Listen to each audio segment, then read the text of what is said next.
job is like a lady. You can always get a new one.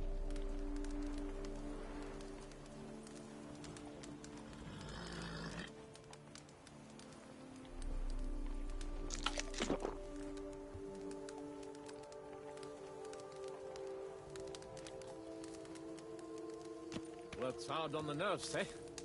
That's why you're so grey.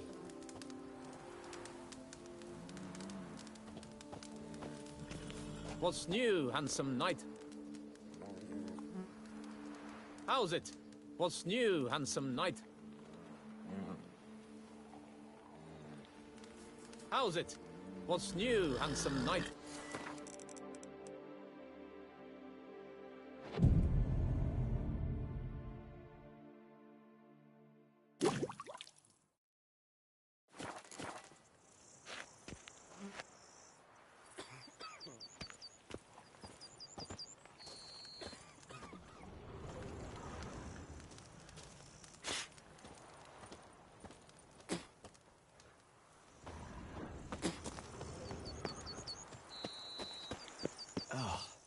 Any tidings? None yet. Rest assured, though, it'll all work out.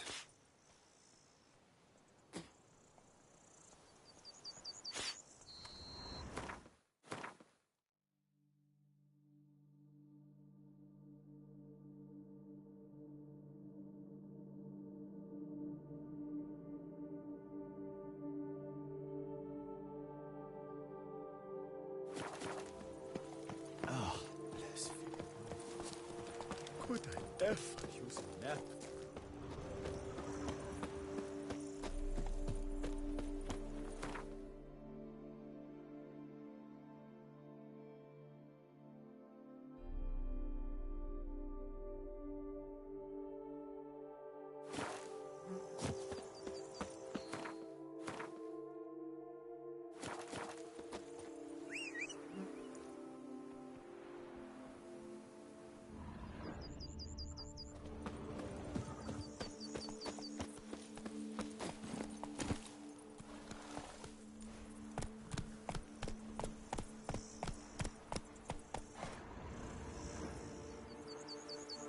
Run, Roach.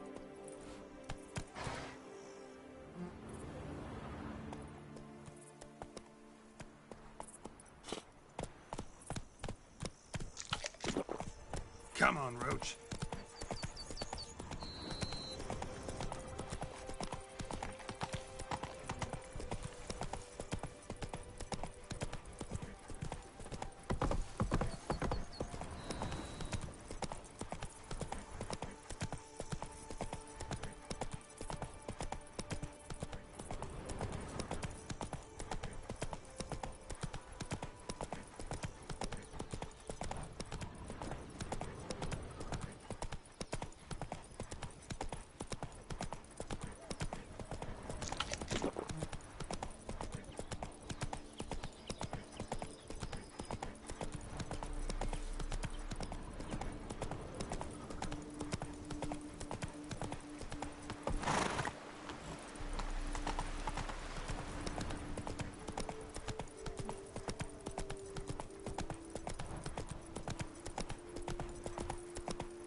At thunderous speed with lances they strike.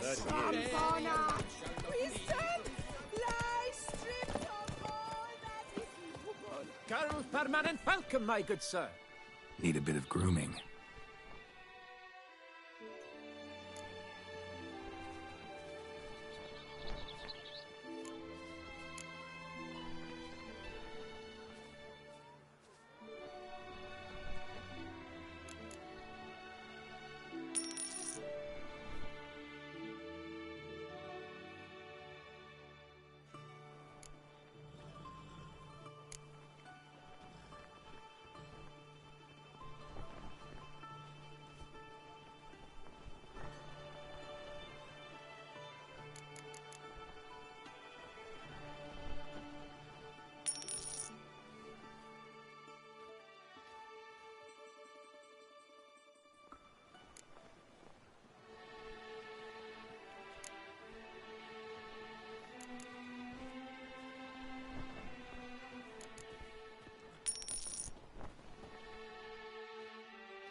My time's up. So long.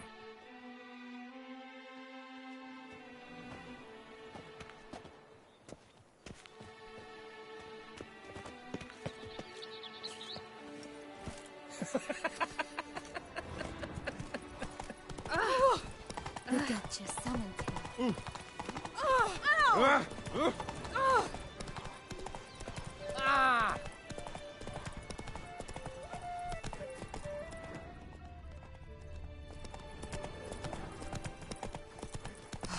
I doubt her man will ever be sober.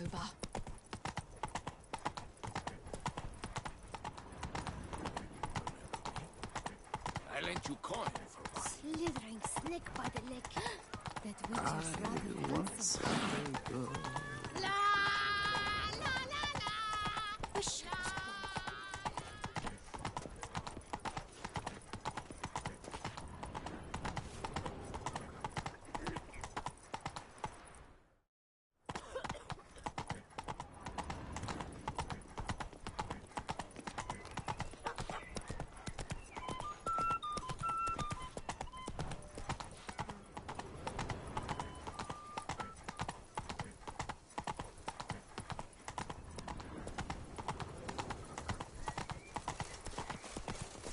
Why do you stick around here like a pitchfork in a gun? What happened to your head? Come on now.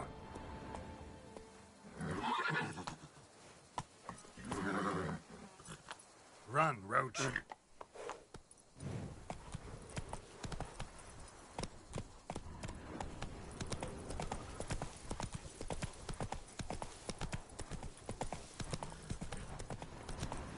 Aye, pigs and flies. Catching someone. Beaver, bugger me.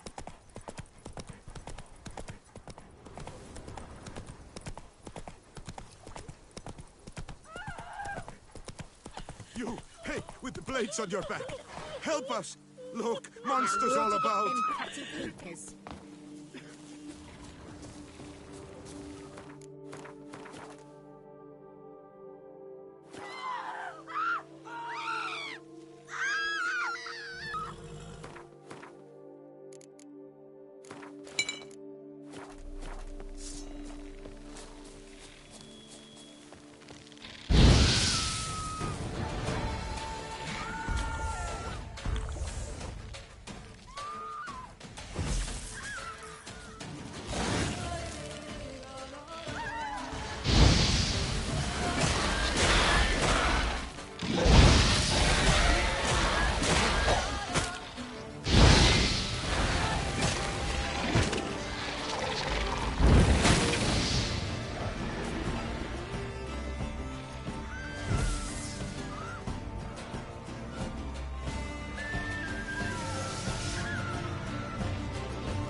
What do you get for all that work?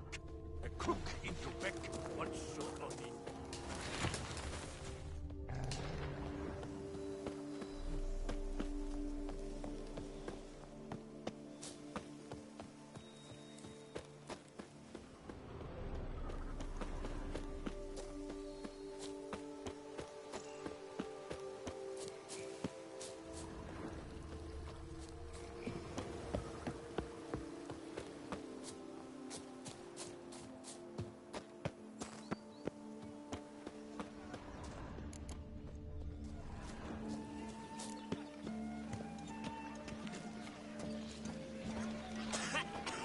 clouds of Toussaint harbor innumerable fascinating secrets. Its picturesque meadows and untouched woodlands are home to one of the most dangerous species of Myriophoda this side of the Yaruga. The Beauclair centipede, as it's commonly called, is seen here, proudly displaying its remarkable chitin and calcium carbonate carapace. They say a great deal about you, child. And this will be familiar. Foul magic worked by the daughter's fruit, all on account of him being refused. Whoa, greetings and It's clearing up. watch it. Both male and female Beauclair centipedes are formidable predators. The bees prefer to hunt in packs, yet the author of this extraordinary work was able to capture a lone specimen preparing to attack. Cast your eye on the hunter, who, though fully aware of the danger, wears a look of cold determination on his face as he awaits the optimal moment to strike. Ah, Geralt, you're here. Wonderful. Come, please. I'm delighted to see you. I've a small gift for you, and I shan't let you refuse.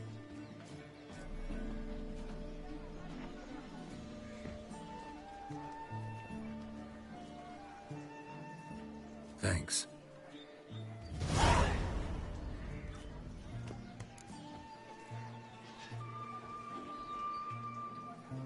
Talked to your guards back at the camp. Told me about Clarissa. Sorry to hear about her accident. Thank you. Kind words that mean a great deal to me. How's Clarissa these days? Probably can't wait for you to get back. To get her gifts, you mean? I've dispatched 2 already. She'll not need to wait for my return. En route home, I mean to pass through Dol Blathana. They say one can see Sylvans there. Yeah, actually happen to know one. Name's Torquay. He can be mean, but for the right fee, he'll do anything you ask. Splendid. I thank you for the hint. Tell him I send my regards.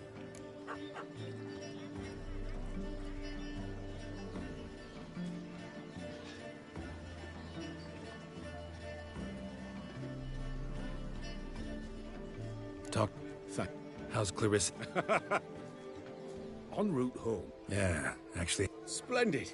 Tell him I send my... Good crowd. You got a lot of friends. All of them seem to be fawning over your paintings, too. Oh, when you have as much coin as I do, friends buzz around like flies on fresh meat. And they praise you to high heavens for each trip, burp and sneeze. Not all are lying sycophants, that's not what I mean. Just most, unfortunately. Why bother? Why even invite them around? I'm a man of enterprise. I must put my trade before any personal hatreds or sympathies. Besides, at times, I'll exhibit a completely failed painting, just to listen to them twist their tongues into knots, trying to find just the right superlatives to lather on smeared rubbish. Naturally, the more intent someone is to get into my good graces, the louder they praise my masterpiece. It's devilish fun, I tell you.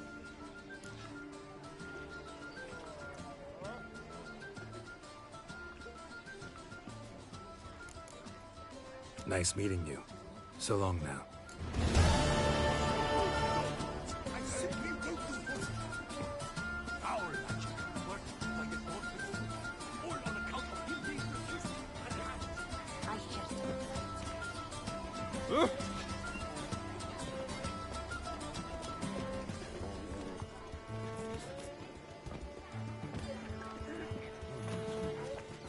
A bottle of wine's enough for 2, provided one's not drinking.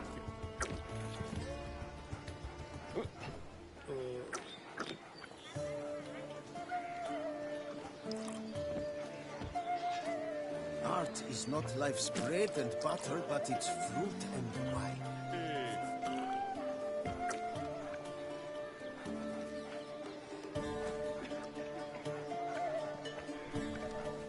Whoa, friend.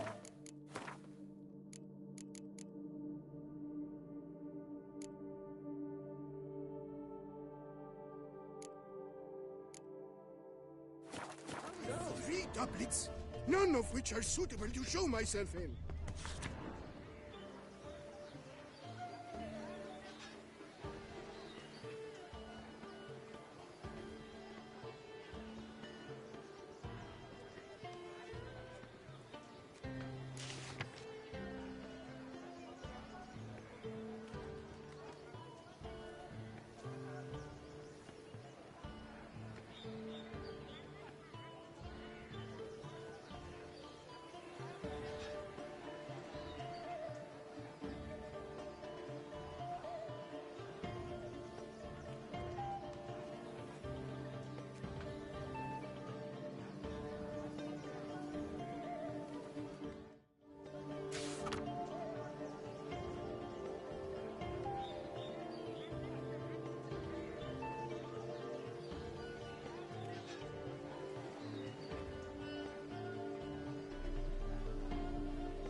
That spriggan that slaughtered the Neutrons. Watch it. It was forced to do it. Foul magic, worked by the godless Fuki. All on account of him being refused from her hand.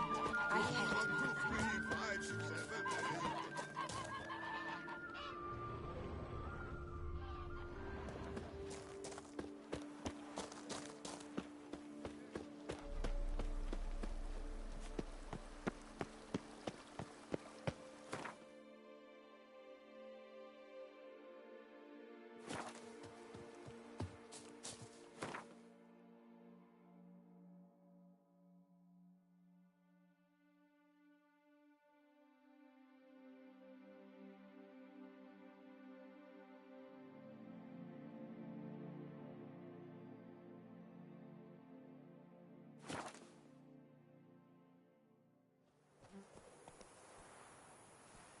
Aye, and pigs can fly.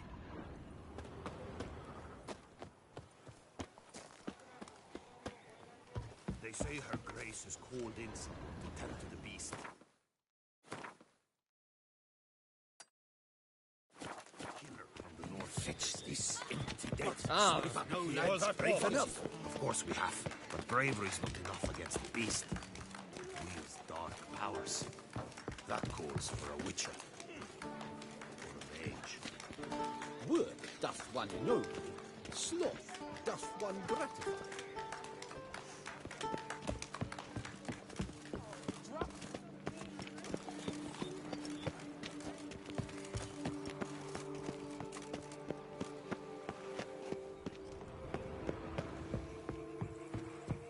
Keep calm.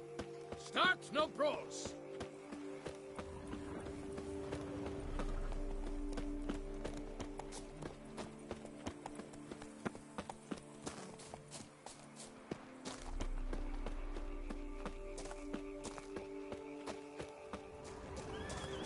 Sounds like a fight.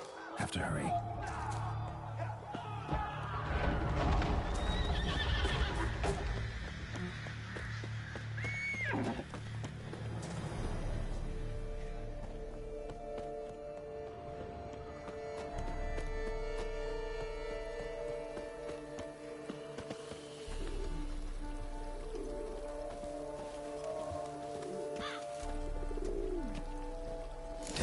Killer must still be here.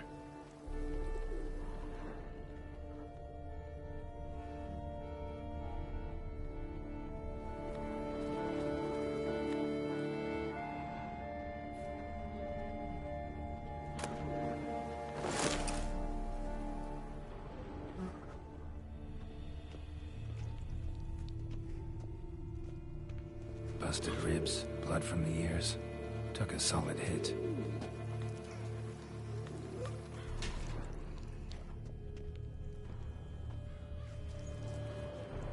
Throat torn open by man-like jaws. Man-like, except for long fangs. Massacred by a vampire. Not a Nicky Mora, though. Or Fletter. Bruxa. Gotta be.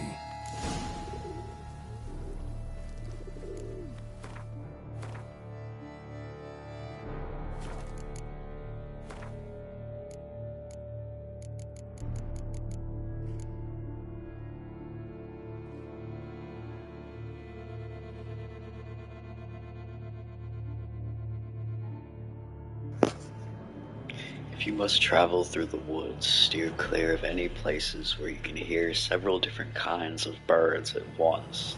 That sound means you're entering a Brooks' territory and can kiss your life farewell.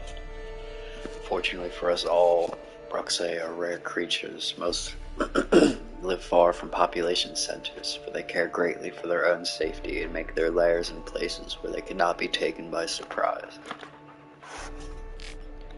Those who decide to live near men avoid crowds and emerge from their shelters only at night. When they do, one can almost mistake them for delayed travelers hurrying towards their night's lodging, yet subtle details give them away. Their close ties to birds, their piercing voices, and the breathtaking speed of their movements. Bruxae are far swifter and stronger than men, but their greatest asset is their ability to turn invisible. Bruxae dart about with uncanny speed, and with their power of invisibility, they can easily confuse opponents and attack unexpectedly or from behind. Thus, when fighting these vampires, the moon dust bomb is a great aid. While it cannot eliminate the vampire's invisibility altogether, it can make it easier to track its motions. A generous smearing of vampire oil is also effective. Bruxae use their sharp claws to attack and can easily break through an opponent's guard by buffeting him with a hail of blows from all directions. They will try to bite their prey and drink its blood once it is weakened, so every witcher who expects to encounter such a monster should swallow a black blood potion beforehand. Bruxae are also known for their sonic attacks, which knock down and stun their prey. I really need black blood. That's one thing I don't think I've actually grabbed this playthrough. Tragedy, I know. Yeah, I only have regular black, or enhanced black. Oh, I do have black blood. Oh, we good. Oh, we're so good. I think we're too good. Look at that.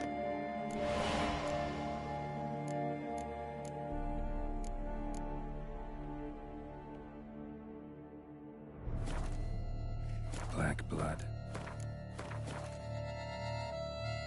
Moon dust. Could be lifesavers.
Not me, not me meandering while I'm trying to make some tea.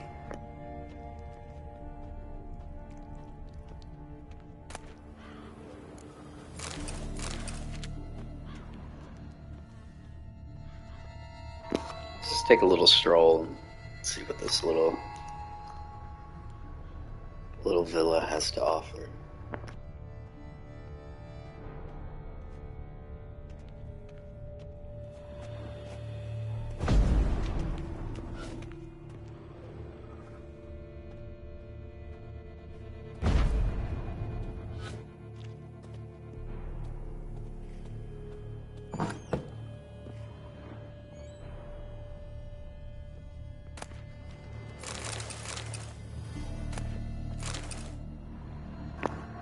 Fucking cheese, fuck yeah, lit.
Damn, this new Assassin's Creed's looking pretty lit.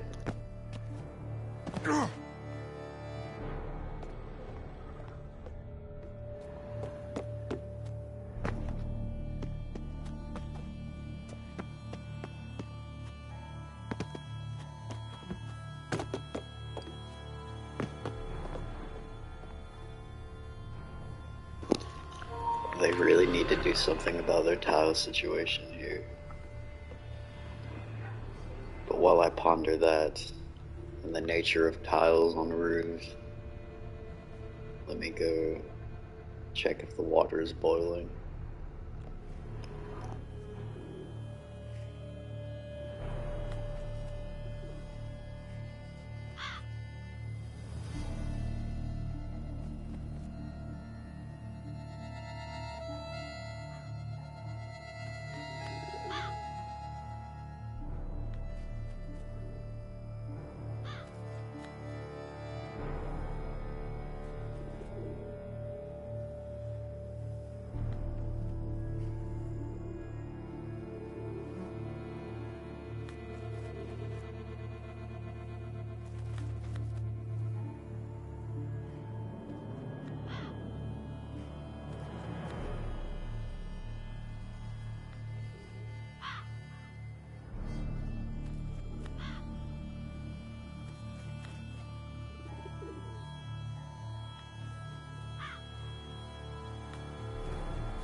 Alright, we're back. Water was boiling, and we are sipping on some tea now, boys and girls. You know, it's real gamer hours. Look at this sweet dusk sunset. It's fucking beautiful.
Cellar. Gotta be. River muck. Carried the body in this cart. Claw wounds. From 5 separate claws. Spread of a small human hand.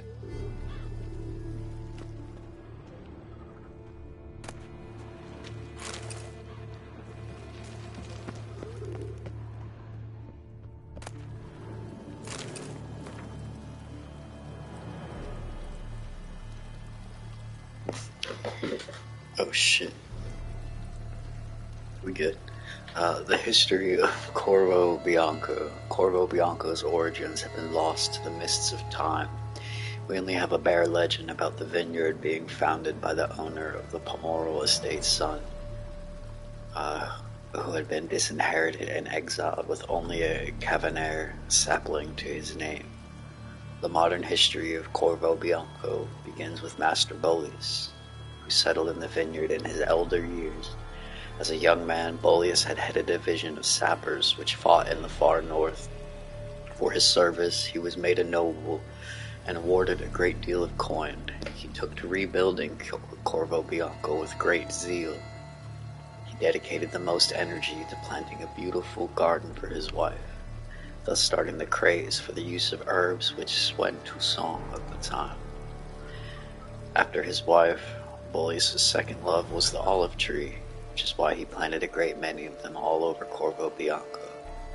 When Boleus' wife died, life lost its savor for him, and he began to think constantly about death. He sold his estate to Count Crespi, and the very day he signed the last piece of paperwork, he died.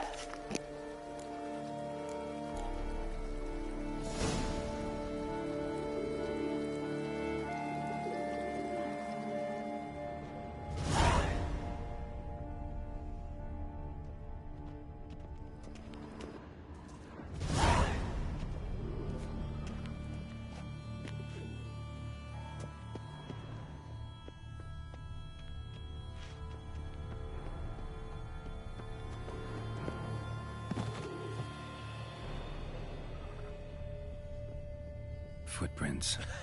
Small, bare feet. Lead deeper into the cellar. Fell down the stairs, broke his neck. Fell down the stairs, broke his neck. Holy shit, look at Geralt's knee. Fell down the stairs, broke his Bruh, neck. that's gotta be bad for you. Fell down the stairs, broke his neck.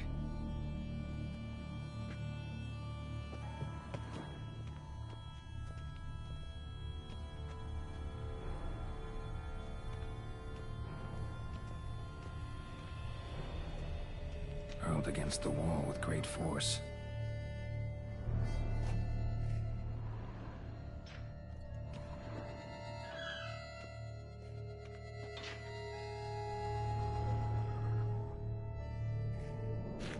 Took a lot of strength to batter this down. Used this to batter down the grate. Took a lot of strength to batter this down. Used this to batter down the grate.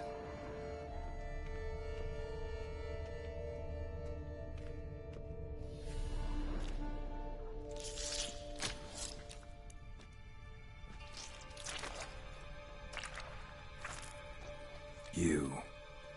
Saw you at the inn. Why am I aroused? Don't know why you killed these people, though. Clearly wasn't for their blood.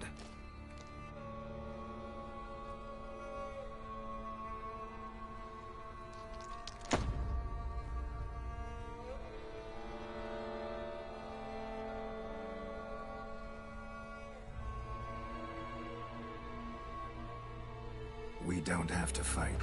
Did they have to make her so thick?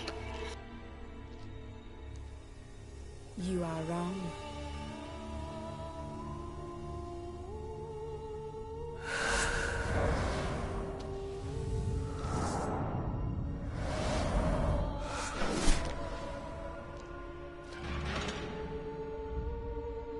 I cannot let you leave.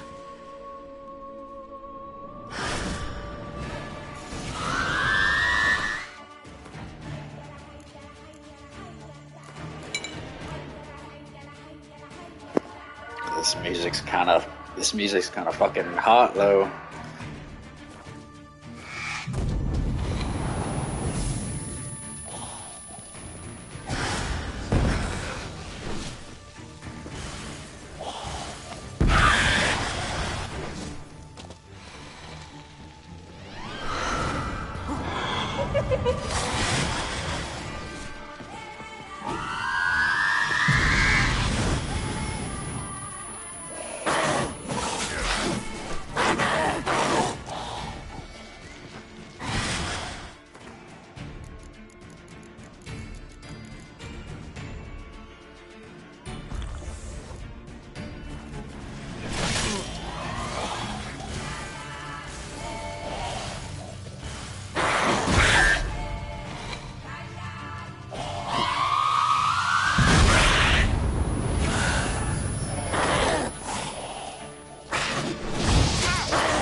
Stinks.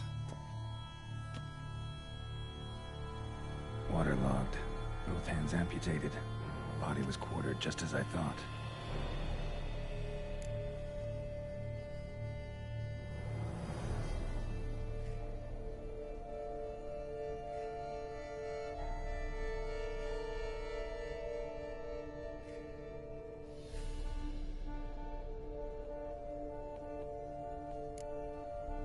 Body was chopped up after death. Blows struck with great force, but bones sliced through, not crushed. Creature that killed him had long claws, sharp as a witcher's blade. First sank its claws into the victim's heart. No Bruxa did this. Laid in water for some time. Head swollen, and something took a few bites out of it. Something in the throat. A pouch, bulging with coins. Elfguardian florins, from several different provinces. If the murderer did this, Means we're dealing with a sentient thinking beast.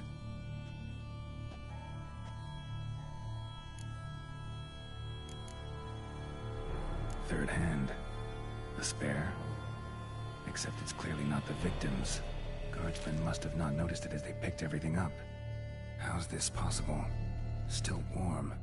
Blood still flowing? Several monster species can regenerate. Never heard of that happening to their severed limbs, though. Or of their limbs seeming completely alive after so much time. Examine the tissue more closely later. Might learn something.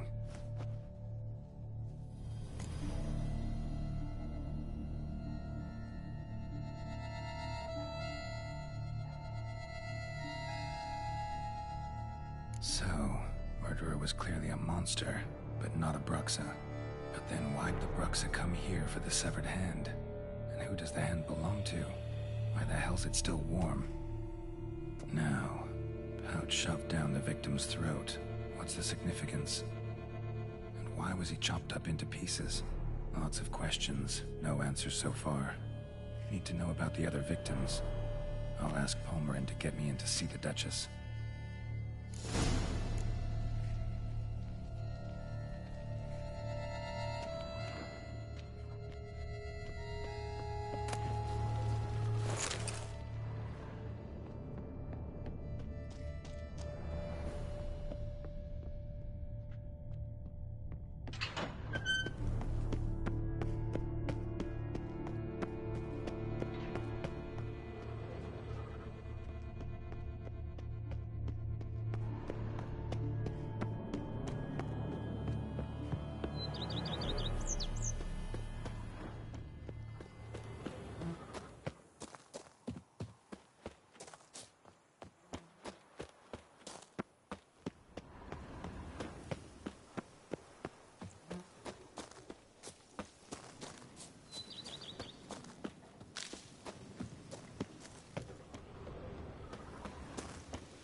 I'm my own master. Patrolling on an empty stomach. Oh, dreadful. Take good care of yourself.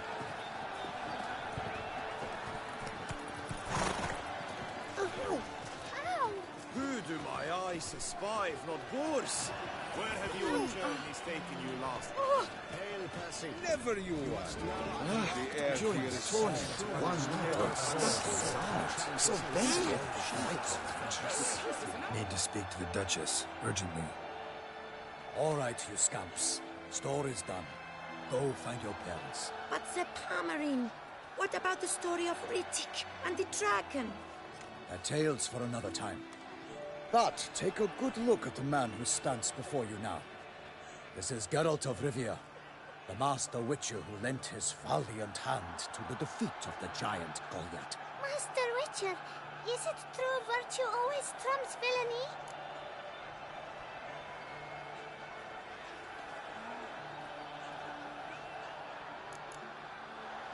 Not always. Could go either way. Sometimes virtue wins, sometimes villainy gets the upper hand. Still worth being good. But why? If it doesn't mean you'll win. Palmerin's story. Think back. A decent man attracts other good folk, makes friends he can count on. A rogue? Well, he can only count on other rogues. And who would you rather have for a friend? A man of virtue? I must agree. Now, that will do for questions. Go find your parents. Her Knight Highness has doubtless arrived at the tourney grounds to watch the battle in the arena. If we hurry, we'll be in time to speak with her before the spectacle begins. Lead the way.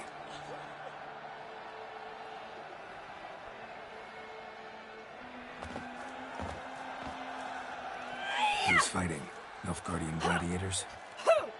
Close, but not quite. As you'll soon see. Someone's gonna fight a Shalmar? With only some bells on its tail to confuse it, slow it down? Whatever is the problem? The beast is a gift from the Emperor, no less.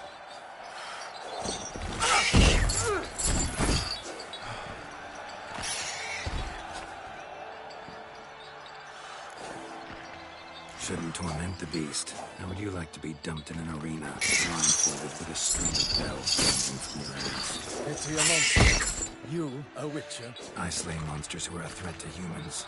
You're out to humiliate one to entertain a crowd. No knight will gain any glory from this. Who's going to fight the beast?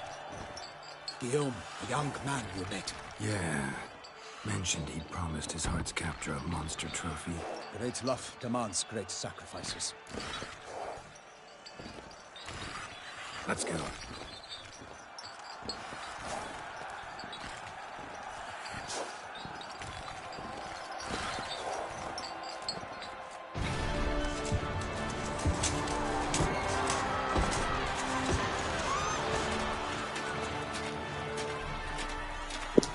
Surely, the beast is gonna rise, girl, to save the day.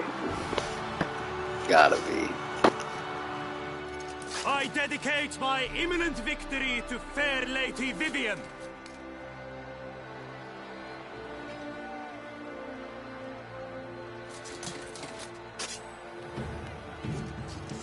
It's begun.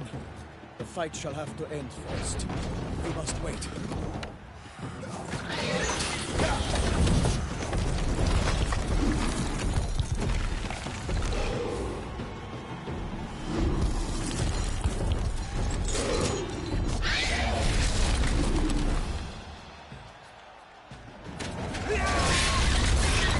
Got a bad feeling about this.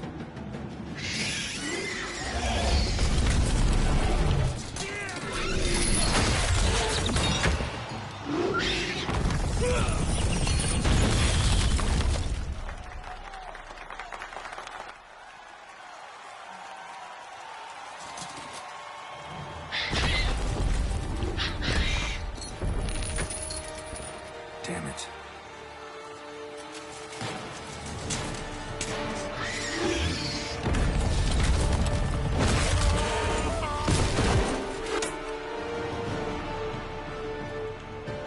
We have to help him. Yep, Geralt's gonna get off.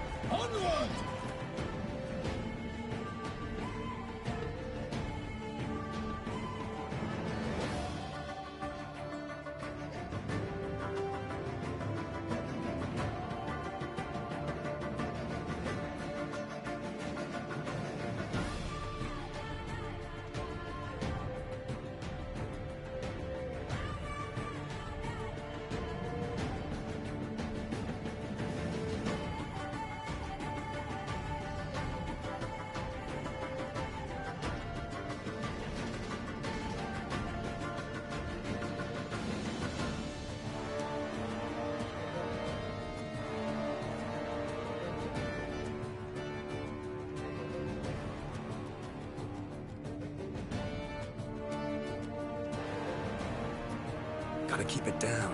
Can only tell where we are when we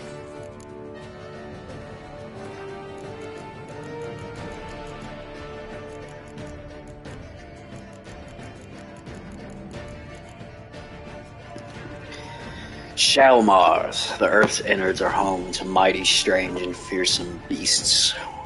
Were they ever to decide to ramble up to the surface, we'd all be gutted to the very first day of the invasion. Ramus Vendenrats, Mahakam Foreman.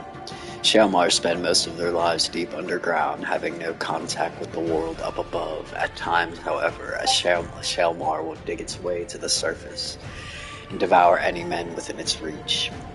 Some Shalmars also bury tunnels close to the surface, collapsing buildings and causing tremors in the process. Since Shelmars are blind, they find their way by sensing vibrations and listening for sounds.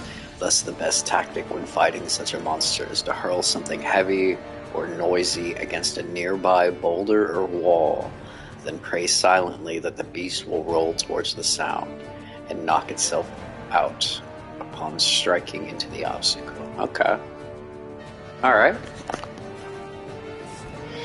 Alas, one nightling, the beast heaved its foul girth, let loose a roar, and knocked him to earth. Down came the Witcher in one mighty bound, to give fight to the beast, its plans confound.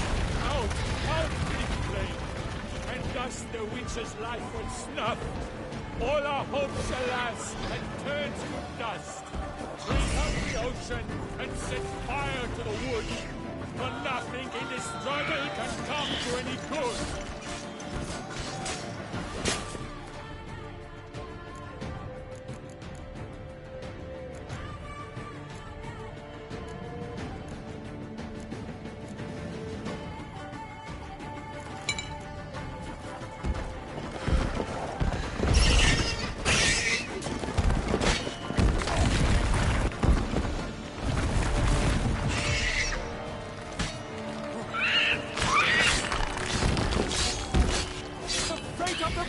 Weighed by the gods, soon the Witcher shall triumph against all odds.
Keep it down. Can only tell when the armor hears us.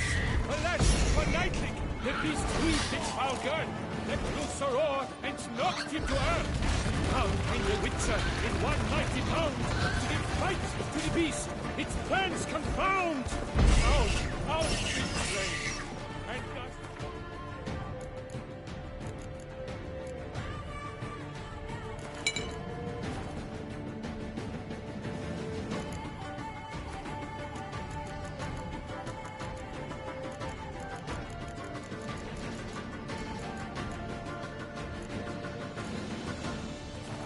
His life was snuffed.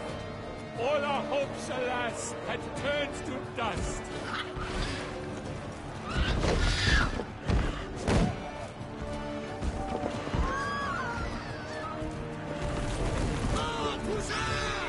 For the Duchess!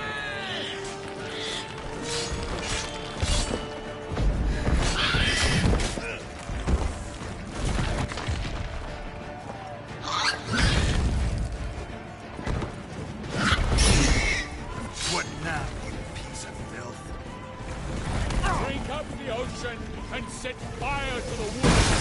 For nothing in this struggle can come to any good.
This guy's a tough little bitch.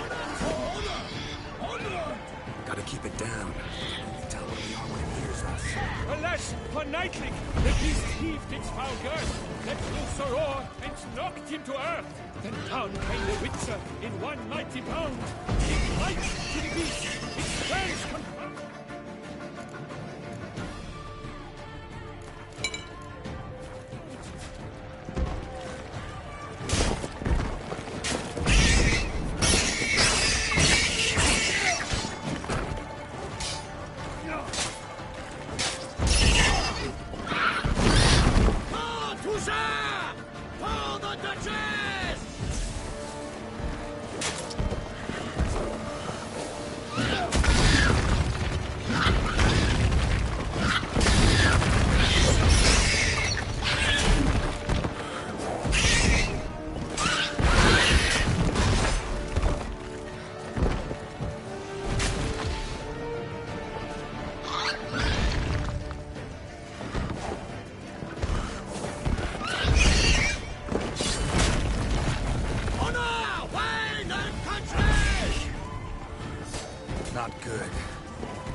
The beast has been weighed by the gods.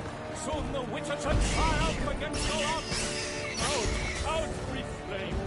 And thus the Witcher's life was snuffed. All our hopes, alas, had turned to dust. Drink up the ocean and set fire to the wood. For nothing in this struggle has come to any good. What was all in the monsters having done? The gods that have come of fair and begun.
You know, my logic was like, oh, he's made out of rock. Like, fire must not, like, hurt him. But that shit damaged him more than anything in my arsenal. That's wild. No.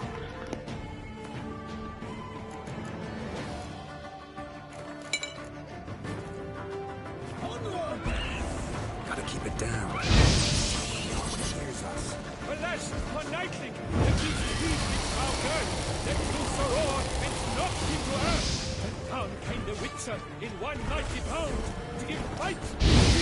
Its plans confound. The fate of the beast has been weighed by the gods.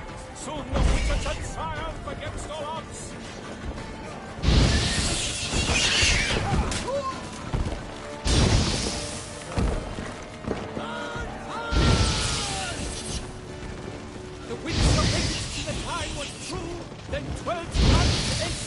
Like, I was built for this kind of shit, so...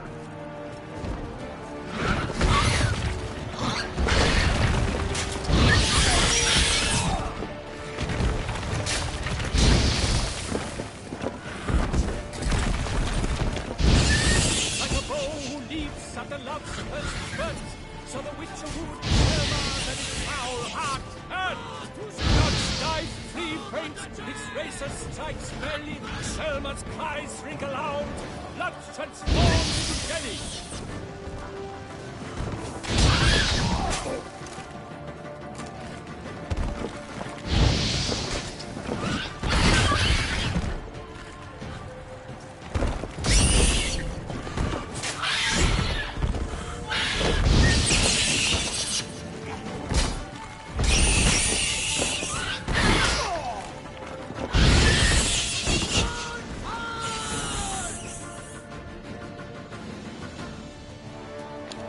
I'm almost kind of mad at how easy that was with fire. That's ridiculous. The Selma lies defeated by Geralt of Rivia, master of the witchering trade. Behold, as the last gasps of life seep from the beast.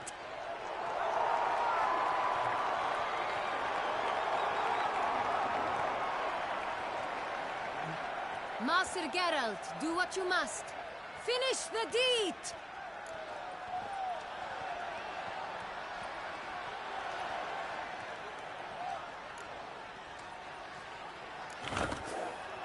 Monster's no threat. No need to kill it. A victor may always show mercy. It is his right. Long live Geralt the Merciful! Pikeman, see to the beast.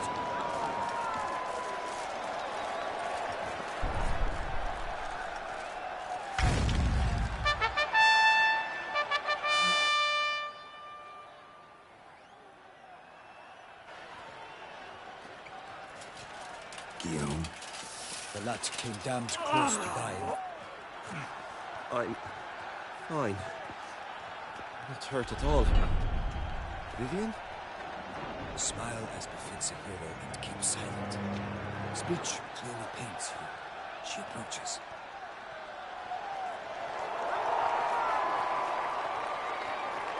Geralt. We must talk. Vivian. You shall talk later, in the medic's tent. Geralt, magnificent, breathtaking. Your Grace. We knew that to summon you was a brilliant idea. We are delighted, ravished to have struck upon it. And I'm truly, honored. See to our young hero. Hop, hop. For we must make off with Geralt. We should talk. We had been long awaiting your arrival. Had nearly lost hope. Then suddenly, that entrance, so spectacular.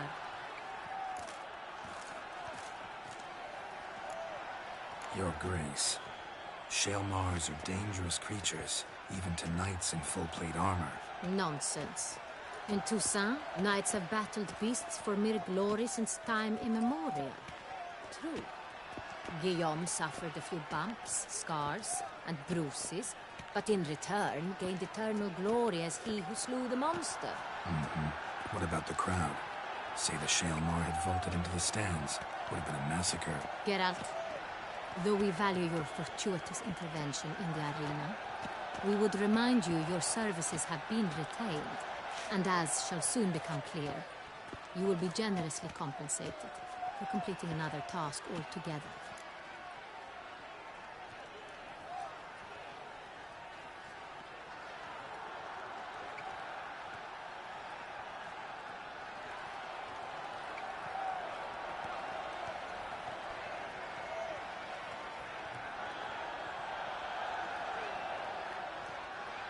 Your Grace, My contract. I'd like to discuss it. Naturally, but not here. We shall need Damien. He led the investigation pending your arrival. But whatever could he be? Come, we must find him.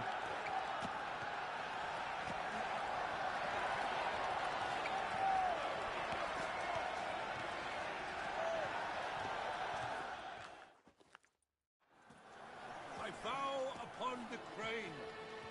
Tell us, have you come alone? Or did Viscount Julian accompany you? Wish to see Dandelion, Your Grace? Yes. I mean, no. Yes. But solely to tell him we regret. Yes, deeply regret rescinding the death sentence we so justly handed down upon him. If we could turn back time, we would make certain he sat in a tower till he rotted. No, we would ensure he was broken on the wheel, then drawn, hanged, and quartered.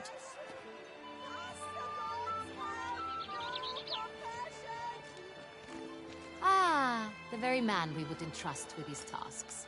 Damien de la Tour, captain of my personal guard. Your Grace. I'm calling it. He's already a bad guy. I'm calling it right now. I've seen him like 2 seconds. I can tell you he's going to be a bad man. Sorry to have to tell you, but the guardsmen handling the last victim's body... I know already. The creature in the cellar of Corvo Bianco. Was it the beast? No. A Bruxa. A kind of vampire.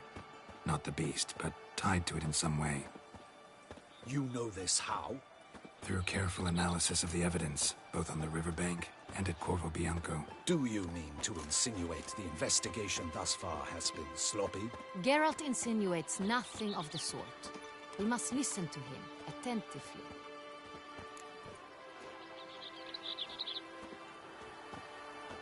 I examined the body of the beast's last victim. Might have found something. Need to analyze it. A quiet place, that's what I could use most right now. And maybe the help of an alchemist or a mage. Also like to hear all you know about the previous victims. Take it Sir de la Tour is my man for that.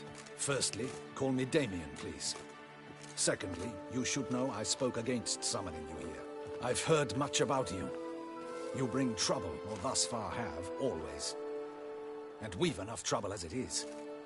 Yet we are capable of defeating the beast on our own, without an outsider's help. I've no doubt about it. Damien, we settled the matter of the Witcher's employ some time past. Definitively. Since you have broached it nonetheless, let us discuss Geralt's pay. Are the legends true? Do Witchers usually demand that which you find at home, yet did not expect?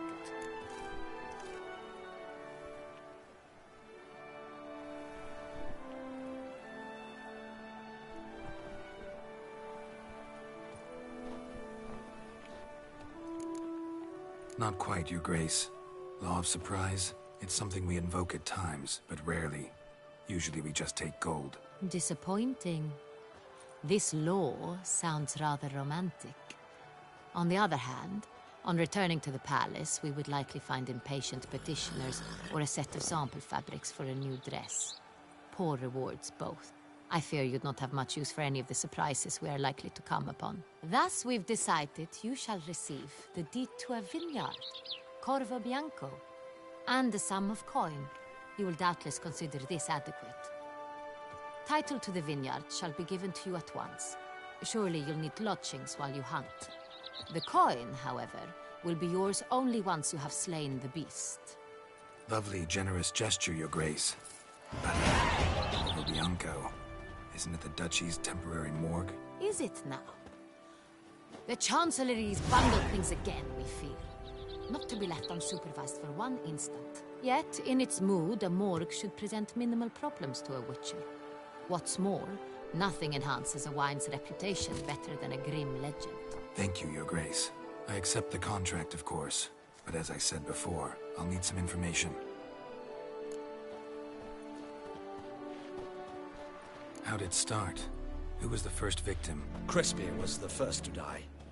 He was famed once for his many glorious tournament victories. Then he grew old, hung up his sword, and took to winemaking. Crespi was not loved by the wine merchants. He was ruthless in business and thought to cheat many a time. He asked us for a dispensation from all court ceremonies. We did not grant it. He could not.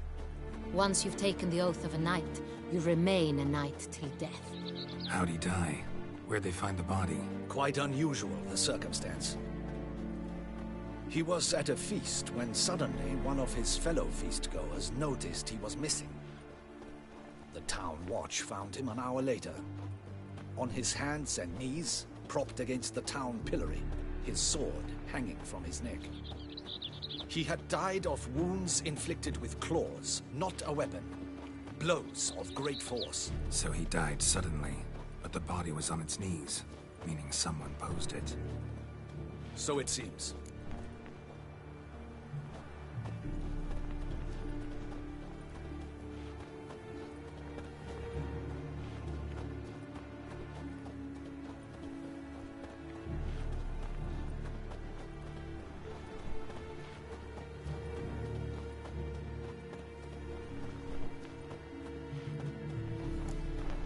Second murder. Tell me what you know. In the city, there are certain nooks. No one reasonable ventures there after dark. Ramon Dulac's corpse was found in one such place. With the first murder, terror gripped the city. Its inhabitants grew wary, kept to safe areas. Consequently, news of the second victim came to us from a group of concerned cut-purses. Criminals fear the beast? Telling in a way. Take it you've excluded the possibility that Ramon died at the hands of these bandits. Do you believe me an amateur? Not hands, but claws killed Ramon Dulac. The wound was deep, clean. His body was found in the gutter, dressed in nightshirt and cap, a pillow placed under his head, and his sword replaced by a bed warmer. Ramon Dulac, a knight who but a dozen years past was an advisor to our father, the Duke. Someone went to a lot of trouble to make him look ridiculous. Maybe revenge was the motive. It's not out of the question. Dulac had shady dealings with the criminal underworld, but no one ever came forth with concrete proof of any misdoings. So, first two victims were knights, best years behind them. The same could be said of the third. Sir Delacroix was wont to claim that in modern times, knights face new challenges, enterprise being the latest addition to the chivalric virtues. He made a veritable fortune in the grain trade. Palmerin even nicknamed him Sir de la Stinch. Found a coin pouch on his body. Contained florins dating from various times, hailing from different provinces of the Empire. Delacroix loved coin, true, but had no patience for numismatics.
Lots of similarities between the victims.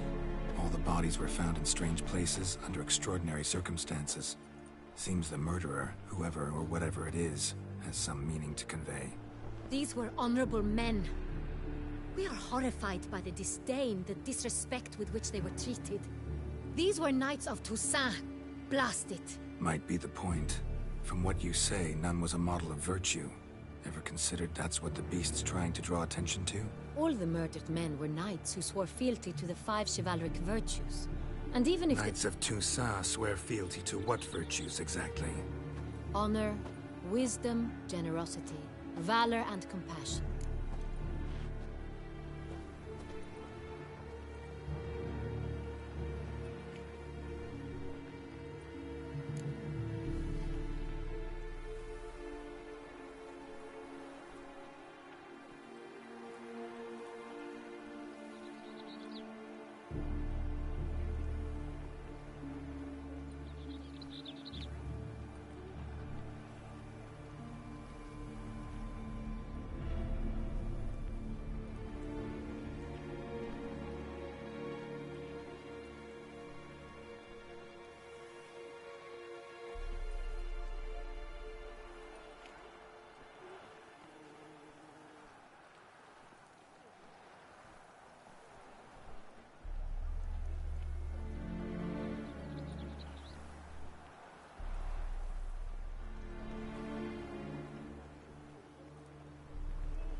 Five virtues.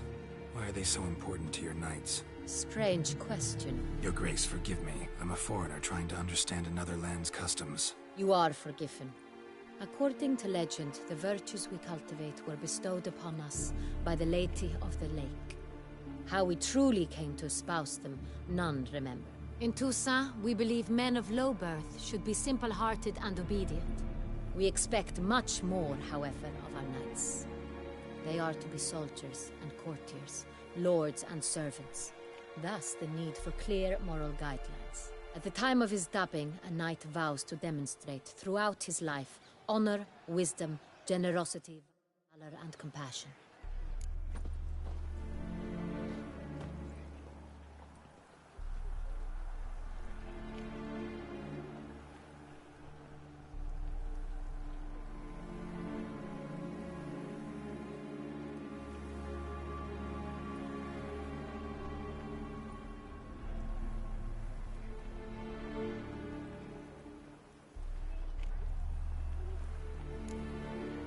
Five virtues. Why are they so important to your knights? Strange question. Your Grace, forgive me. I'm a foreigner trying to understand another land's customs. You are forgiven.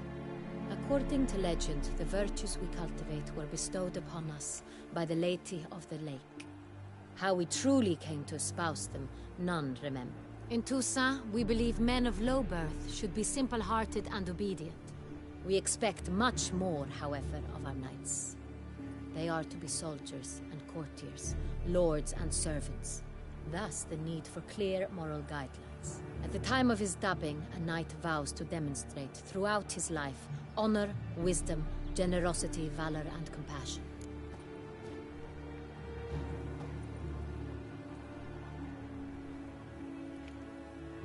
Beast seems to be pointing up moral decay, denouncing it. Victims were all humiliated. Might have been murdered to emphasize their lack of specific chivalric virtues. Honor compromised by the pillory.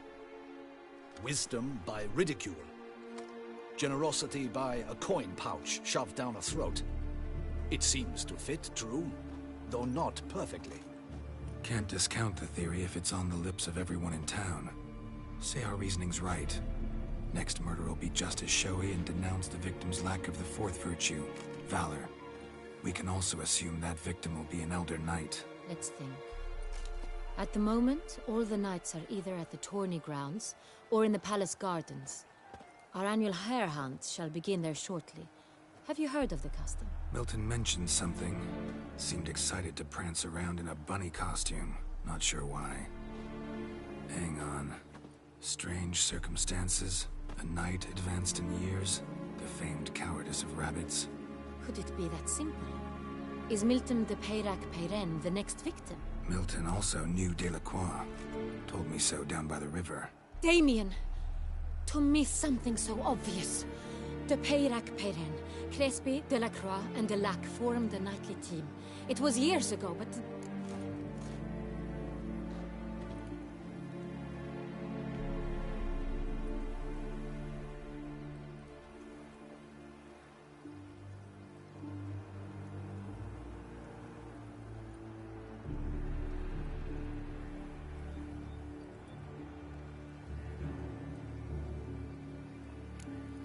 They were a team? They were close friends, tightly knit, and as such earned the trust of our father, the Duke. We often witnessed him turn to them with delicate matters. Later, their paths diverged. Unlikely to be a coincidence. Beast must know it too. It's a lead, I'm sure.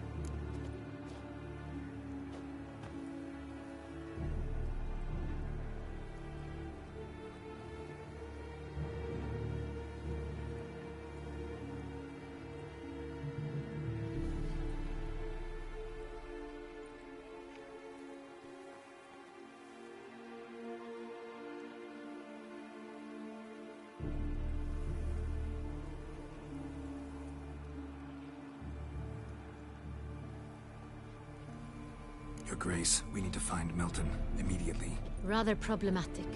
You see, the garden entertainments are due to start, and he's disguised as the hare, hiding somewhere, waiting for some tipsy courtiers to find him. The hare's hiding place is a carefully guarded secret. We must call off the game, at once. First and foremost, we must remain calm.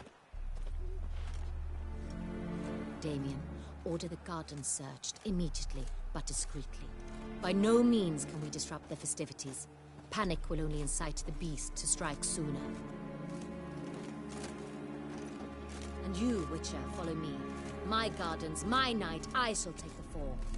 A murder is out of the question. I will not allow it. Not near my palace. Horses? Ready our horses!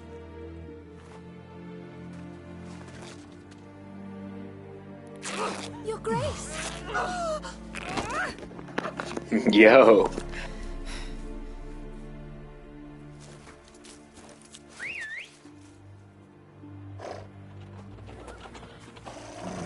What the hell? Why is it? This Duchess kind of bad though. Alright, Duchess.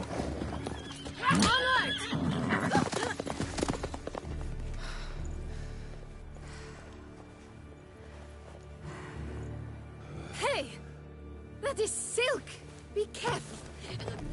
Give it to me! The Duchess confirmed her base.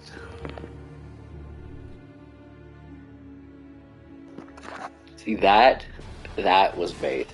Faster, Geralt! Right like the wind!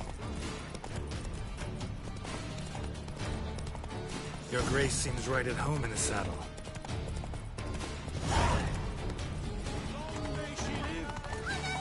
This way! Through town! Try not to lose the way!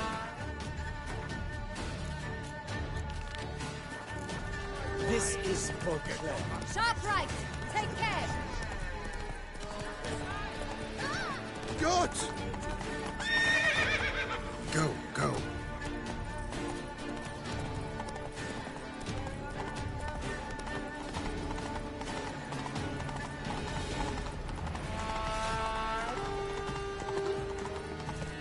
The guard brings peace to our domains.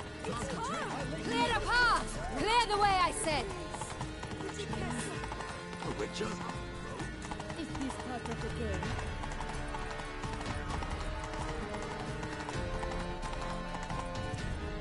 It's here! Just round the corner!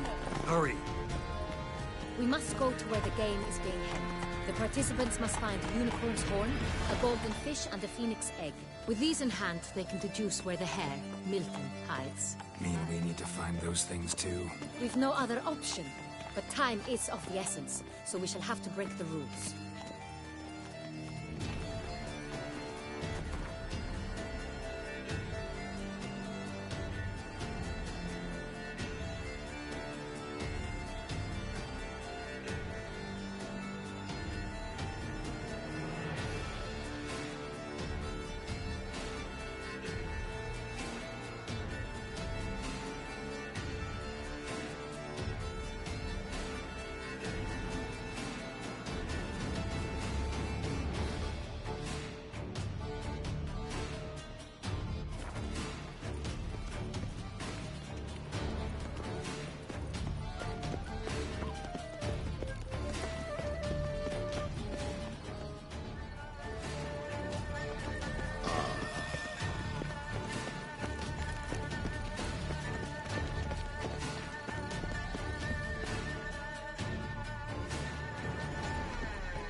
Second pool, through here.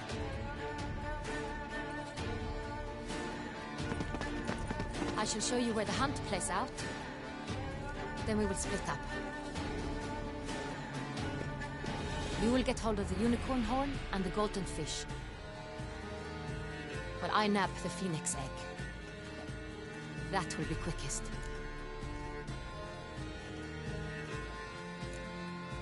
The unicorn.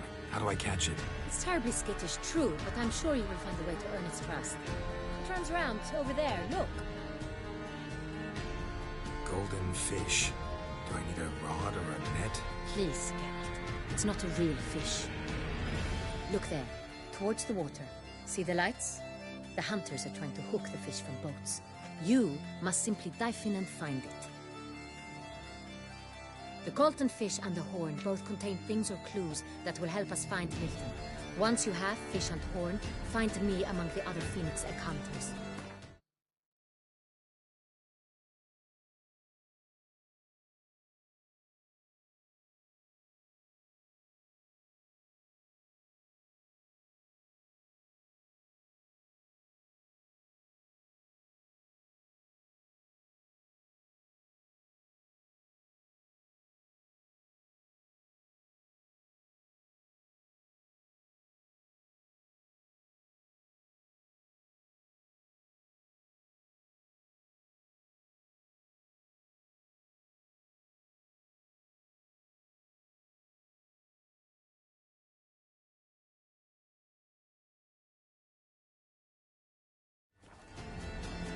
All clear? Then let's get to it.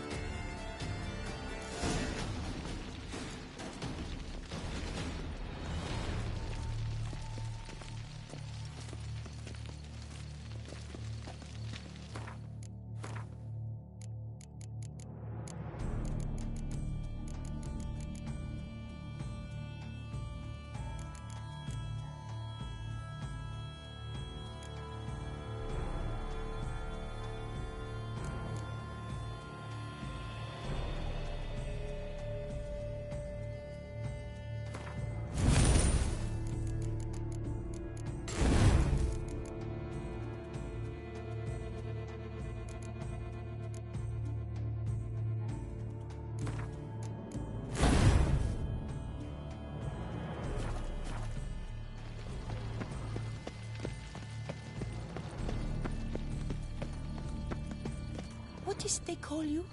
Gervant. Like the times. Your grace. Keep calm. Start no brawls. Look! Ah! Your Highness! Your grace. My head spins. Your Highness, it's an honor. Have you noticed all the guards and the gardens? Is something afoot, do you think? It's a possibility.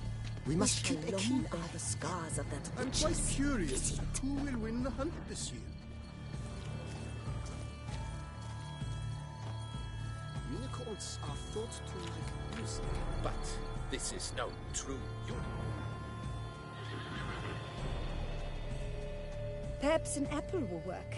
Or some sweets. We would not be in this predicament, dear sister, were you still a virgin.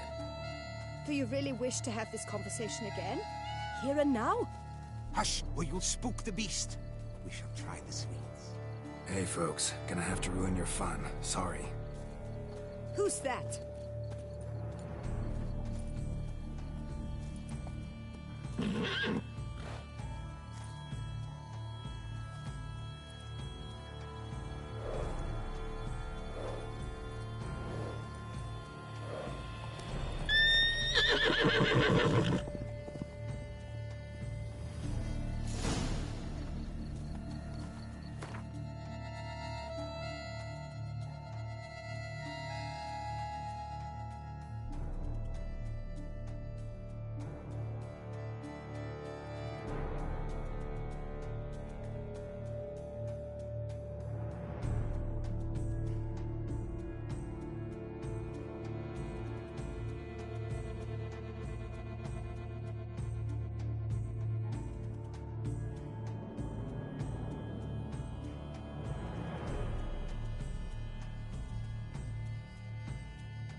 I know it's not real, but it's so beautiful, all the same.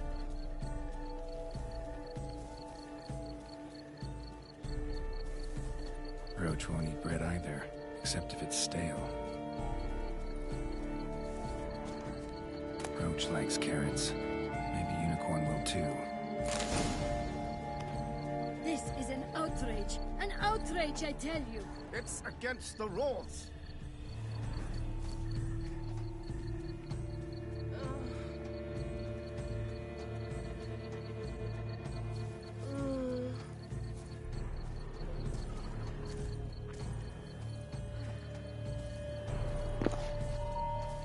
Wow.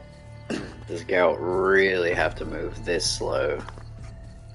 Like, this is snails, crawls, shit.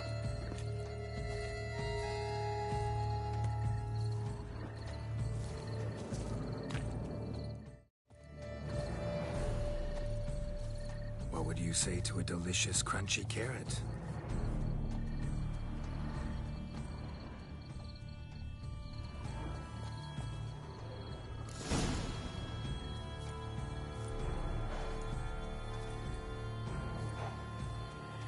Easy.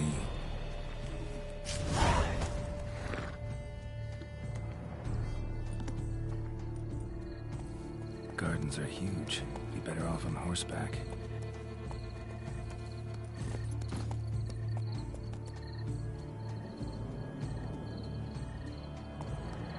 Faster.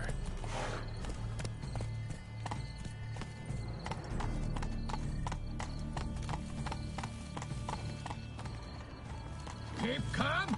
Start no brawls. Go, go.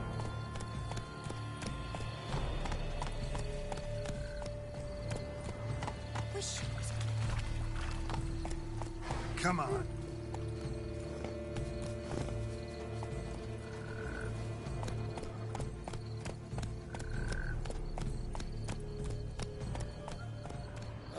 Fish should be easy to spot once I'm under.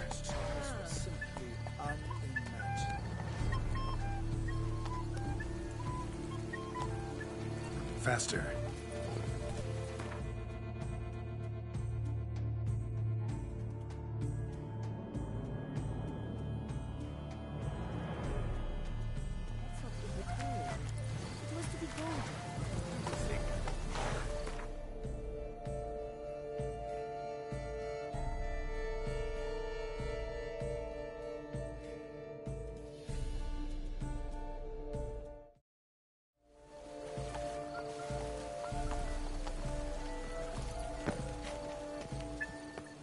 Take good care of yourself.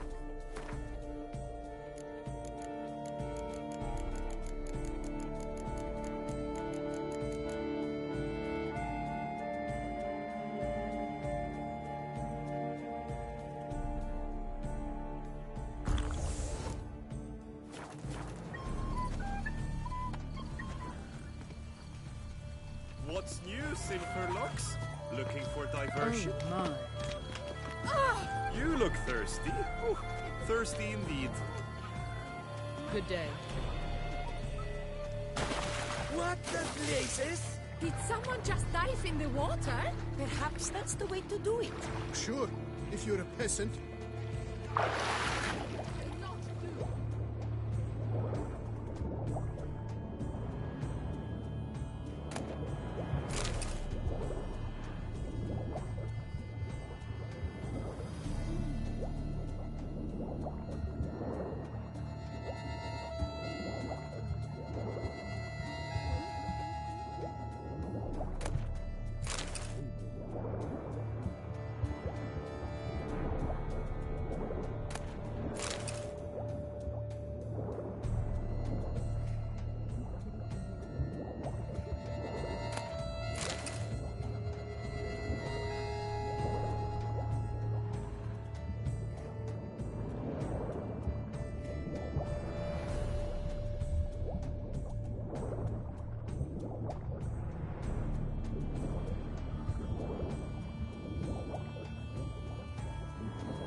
Hey, wait.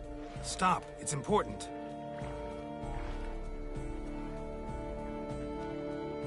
King Cormorant, sire, accept this offering we bring. Prithee cast upon us your merciful eye, and bear before us its secrets. As the moon is heavenly coursed of trace, in my domain I await that moment of grace, when a soul of good or ill repute brings me a gift, fitting tribute.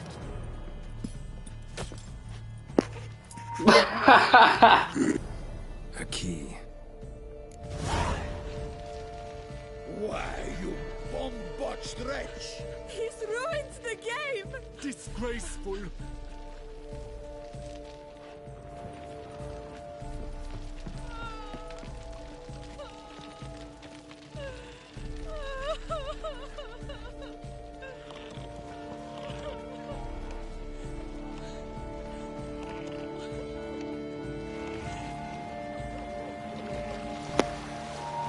My boy Geralt said, "Fuck your game."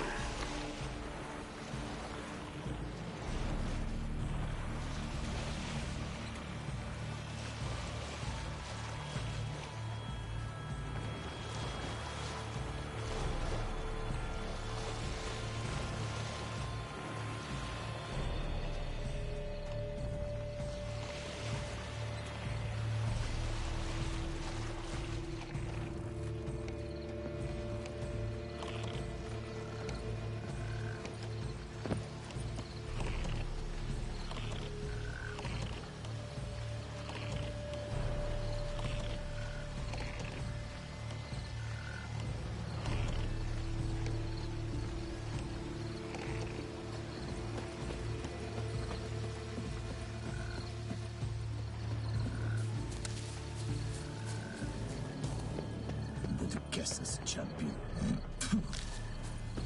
If one were to call a state courageous or cowardly, what other part of the state would one have in mind, if not that which fights and goes to war on the state's They behalf? say storks bring Think babies. of any other, for the state is courageous.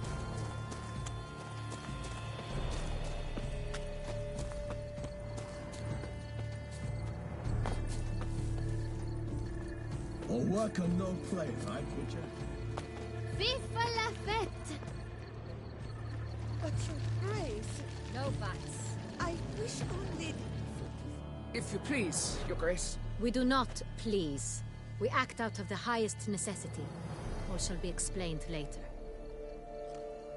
But it's against the rules. I am the rules.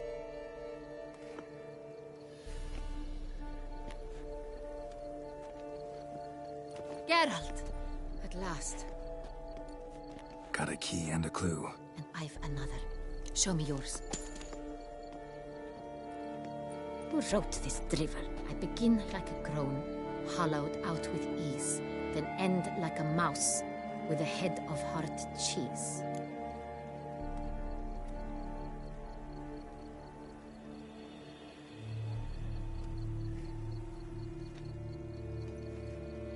Groans, hollows. Could be a cave, I guess. Now that's just silly. Look, if we take groan, hollow it out and fill it with ease, the letters, that is, we get green. Then mouse, but starting with what heads heart cheese. Why, it's greenhouse. Pretty clever. And it sounds right to me. There are several greenhouses in the gardens, but only one with a door that locks, and the key to it looks just like the one we found. Greenhouse it is then. Let's go.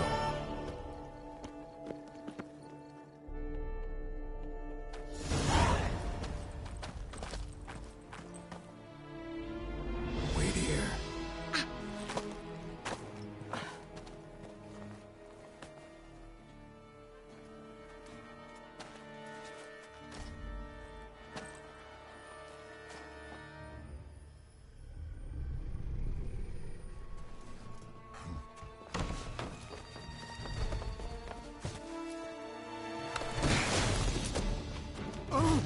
What the butch?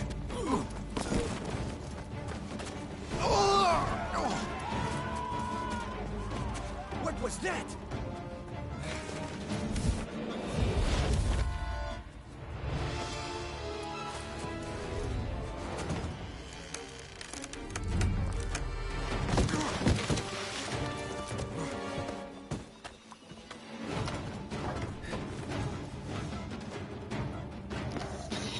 It's a fucking vampire, isn't it?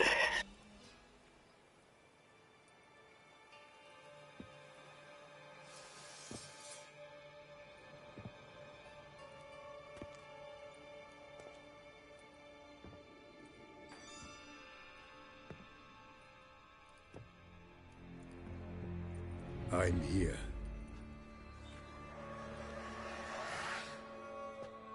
This belonged to you, maybe? It did, but you may keep it. I've a new one. I do not know you. I've done you no harm. Yet first you butchered a Bruxer who was dear to me. Now you pursue me. Why? You've killed 4 innocent people, at least. And you?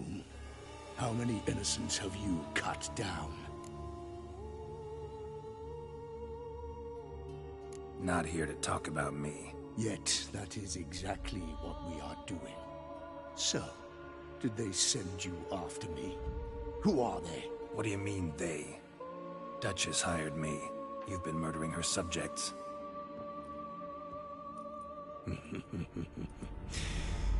Is it as simple as that? I would ask you to convey to the Duchess that I've but one victim left, but you'll not get the chance.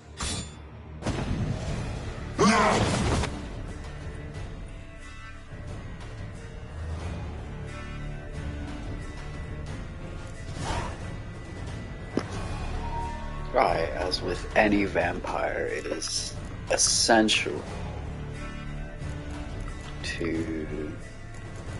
Oh man, I haven't meditated since last boss fight, so we have like no potion. Oh yeah, we're fucked. But still essential. Take some black blood.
To stay where you were. Regenerate. I know you're in trouble. I can help. I'll help myself. No, he's my friend.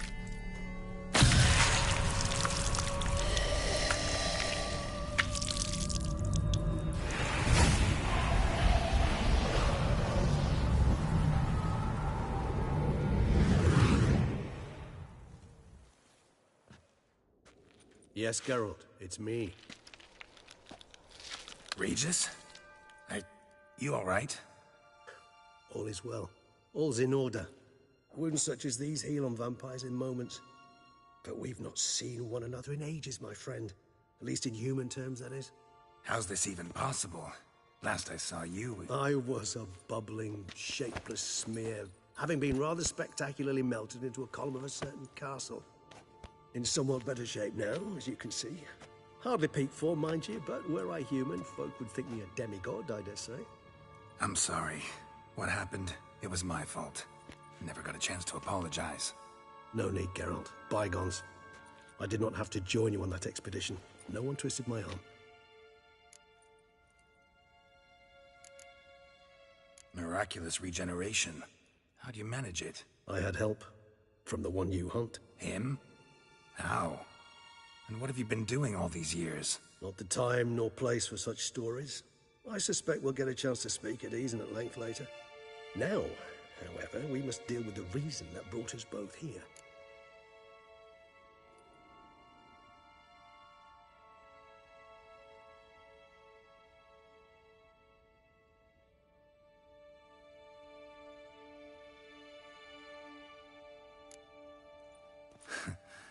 Local serial killer seems to obey you. Maybe Maybe you could talk him out of it, convince him to stop murdering. Why do you think I've come? It shall not be easy, as Dettlaff can be rather stubborn. Though you must certainly recall that neither do I surrender readily. So that's his name. He's your friend? You might call it that. Though Dettlaff is... how would you humans put it? More bestial than I am. But not to worry. I'm working on him. Haven't exactly done a great job with that. He's killed one knight since I got here. At least 3 others before I arrived. For good reason, I'm sure.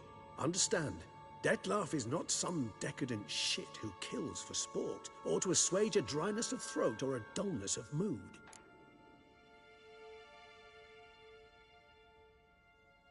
So in your opinion, what are his reasons? Precisely what I wish to find out.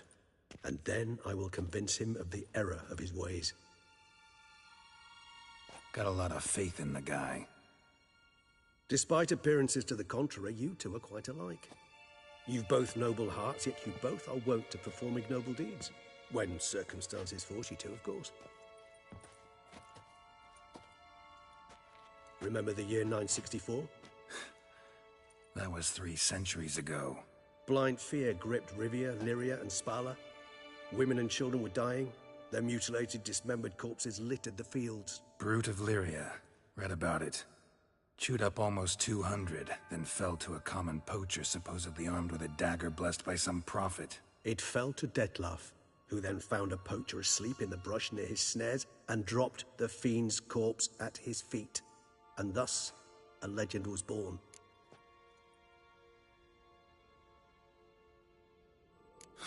Vampires rarely help humans. Must have had his own agenda, hunting the beast. You err. He slew it for one reason alone. The monster killed a lad who once, in the street, had offered Dettlaff an apple, expecting nothing in return.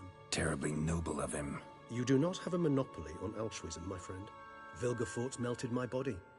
Dettlaff found what was left. As per our codex, he had a choice. To leave me where I was, or to care for me and nurture my remains. He chose the latter. Regenerated me at no small expense in his own blood. Do you know what that means to a vampire? The gravity of the endeavor? Probably same thing it means to a human. You owe him your life. Much more than that. The act itself made us blood brethren. A bond so strong humans cannot even imagine. Which is why I know something ill is afoot. Always had an overdeveloped sense of empathy. Each vampire has a unique talent. One they hone over centuries. It's precisely what renders us so difficult to classify. Dettlaff's trump card is his herd instinct. His tribal propensity. In point of fact, he prefers the company of lesser vampires and shuns that of humans. If he walks among you, killing egregiously, it can only mean something's upset him. Immensely.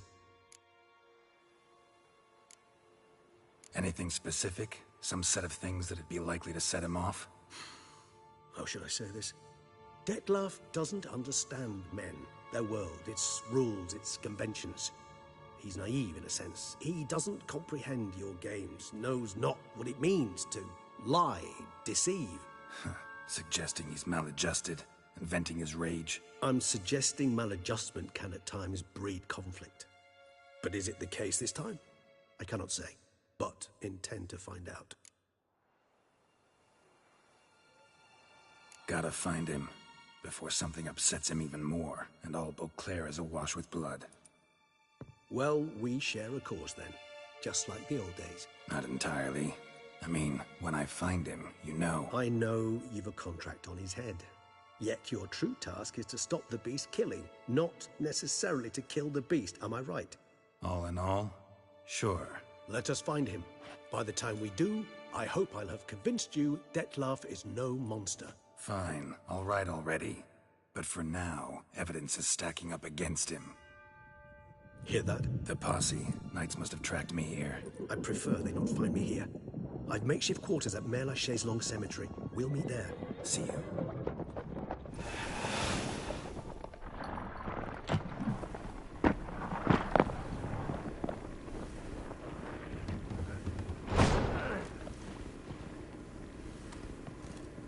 Witcher, we flew here as fast as our courses would carry us. Yet I fear we're late all the same. Pray, where is the beast? Still investigating. About to inspect this site. Withdraw your men before they trample all over the evidence. Sirs, we must let the Witcher do his work. Milton's murder cannot go unavenged.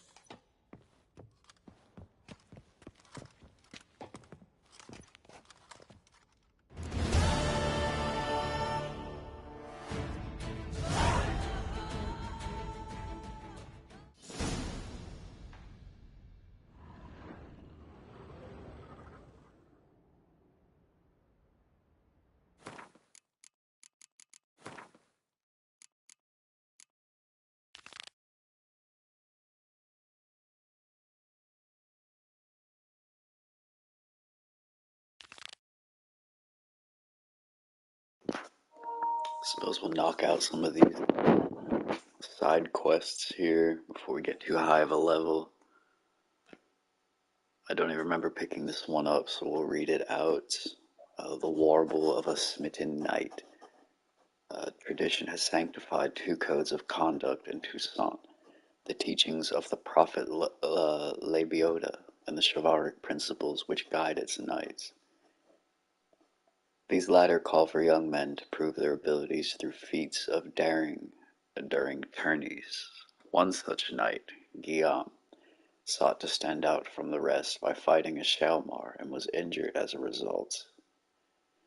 Afterwards, he pleaded with Geralt to visit him in the medic's tent. He said he had a very urgent matter to discuss. Oh yeah, he saved this dude's ass.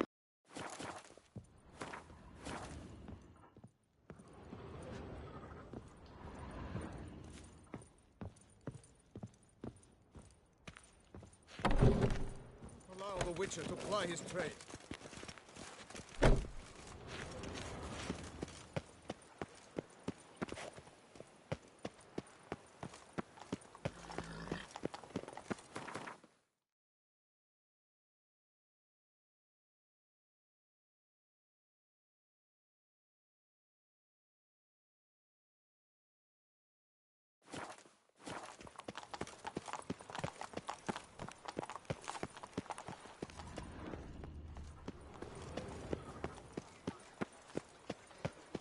Champion. Sir! A letter for you, sir! Letter? Who from? Can't rightly say, sir. I was just to deliver it.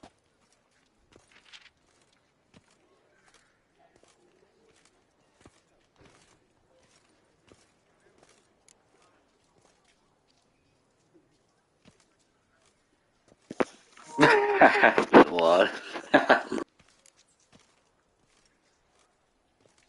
Here. And thanks.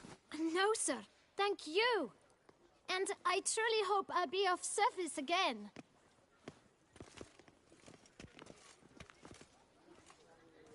Dearest. I suspect weighty affairs, rather than merely the wine festival, have drawn you to Toussaint. Perhaps you'll find time to probe a certain matter in spite of this. I recently came across the mention of one Professor Moreau, a scholar in Beauclair, who conducted research into Witcher mutations. Though the details are rather murky, as is the location of the scholar's laboratory, his journal could contain more information. It lies buried with him in his tomb. I enclose a map I found in the book I happened upon. Though less than completely legible, I trust it will prove useful nonetheless. I felt this matter could prove of some importance to you, thus I dispatched this letter without delay.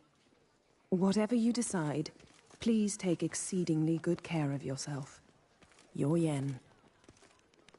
A professor who studied Witcher mutations. Might actually be worth looking into.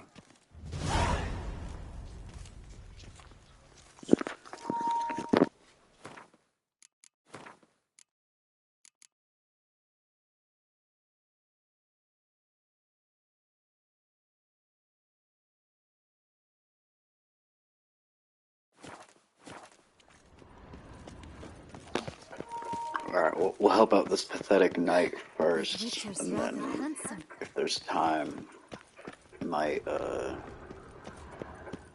see about these mutations.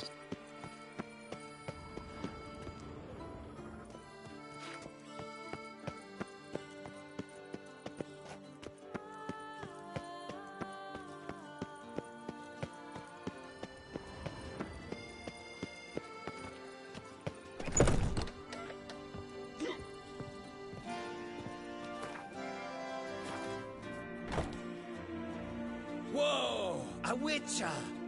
A serious client at last. Tell me, what do you need? Honeysuckle, Ganesha petals?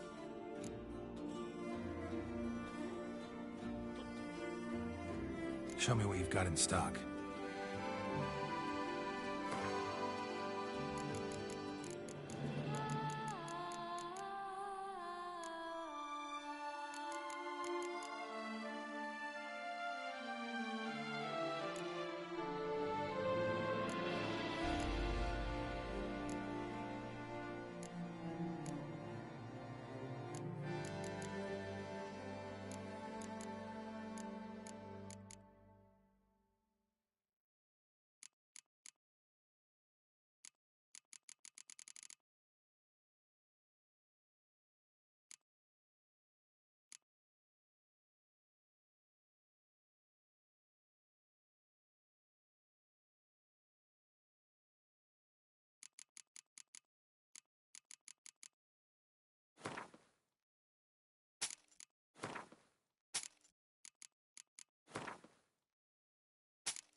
Need to get going.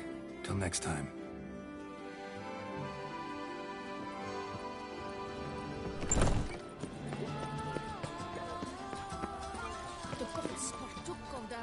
Drooping guns, drooping dead.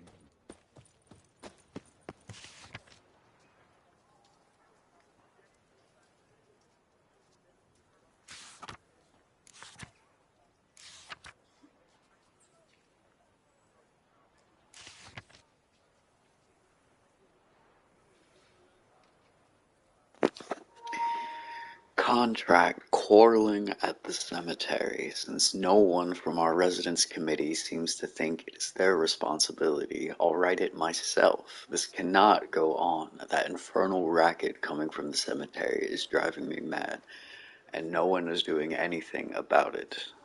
I know we all hear it. Madame Bouquet admitted it keeps her awake all night long. She lives further away from the cemetery than any of us. If there's any Witcher who can put an end to all the screaming, brawling, and insults, I'll pay him from my own pouch. Ask them to point out Charles Lanzano at Clever Clogs. That'll be me. Vox a la vie. Might be worth looking into.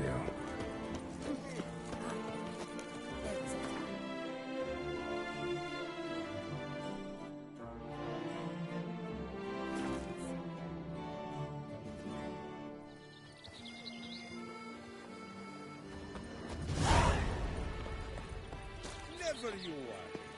The air here is such that one is never...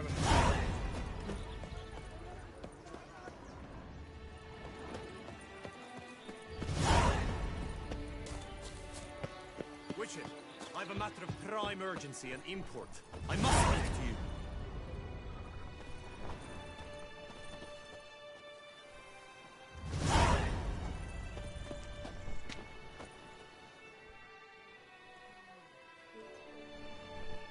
Your wound. Feeling better? It's healing splendidly, though I am to avoid trouble for some time. To be frank, that is precisely why I wish to speak with you. Want me to stand in for you? Take on some trouble on your behalf? That could very well be the case. You see, there is a maiden, nay, a lady. I suspect someone's cast an ill spell upon her. A curse, perhaps. Let me guess. She suddenly grew cold, haughty, and distant, though the night before she was flirtatious and alluring. Tut tut, Witcher. You jest, yet the matter is grave. Though true, the lady in question is dear to my heart. I shall not deny it. I fear she has fallen victim to ill magic, and knows no one she could turn to for help.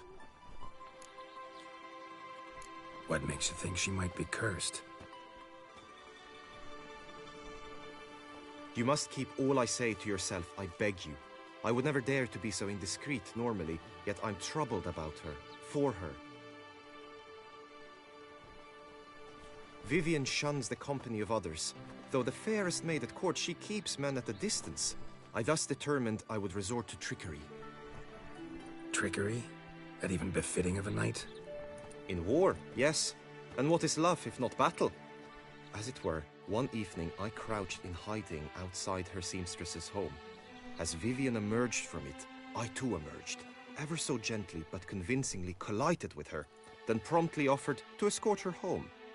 She consented. At first, all augured well. I proposed a more scenic route. She agreed. I made kindly forays into conversation, and she even began to respond as we neared the end of our route. Then suddenly, mid-speech, from her mouth there flew a most hideous shriek. I stopped stone cold in my tracks while she turned red, then promptly ran off. I did not give chase that time. I attempted to approach her on several ensuing occasions, to learn what had happened, for I feared she had become entangled in some trouble. I noted that often, come night, she ventures into the woods, where I've seen her walk about a glade near a pool. I've striven on occasion to follow her, but lost track each time.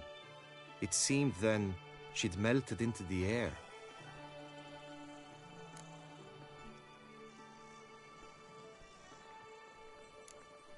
sound you heard. She might have just had a sore throat. Had I thought it possible the sound was natural, I never would have taken up your precious time. Notice any other strange behavior? Additional symptoms? No, Vivian's avoided me wholly since the first encounter. But folk gossip. What about?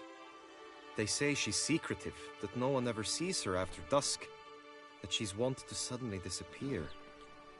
Nothing unusual about any of that. Tell me more about Vivian. Who is she? What's her story? She's Her Enlightened Highness's lady-in-waiting. Her mother was a lady-in-waiting, her father a knight. That is all I've learnt, for the Duchessa grows angry when asked about her. Vivian spends her days within the palace walls. Yet we are in luck, for she has been named the tourney's patroness this year. Thus, each participant will be granted an audience with her. Got a problem then. See, I'm not a participant. I've devised a solution already. You shall take my place in the lists and thus gain the chance to speak to her. I was looking forward to winning the tourney, very much so. Yet for Vivian, I am prepared to sacrifice anything.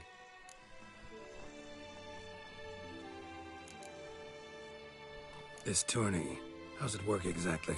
It is the year's grandest and most important contest. Knights from all corners come to face off for the grand prize. And more importantly, for glory. A demanding test of knightly prowess in horsemanship, marksmanship and fencing. I qualified for the first time, had great hopes of winning. Yet... Yeah, I get it. Anything for Vivian. Hardly your regular job, this. Not often I gotta take part in a tourney to fulfill a contract. Fee can't be anything ordinary either. I'm no magnet to command heaps of coin, but naturally I shall award you a just amount. How much do you demand?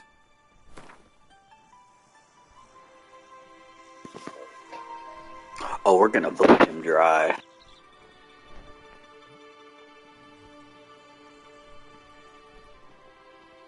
Vivian is worth every copper. But this amount I simply do not have. You ask too much. Hey, it was worth a shot. It was worth a shot. Bring it down. I have comrades I can ask.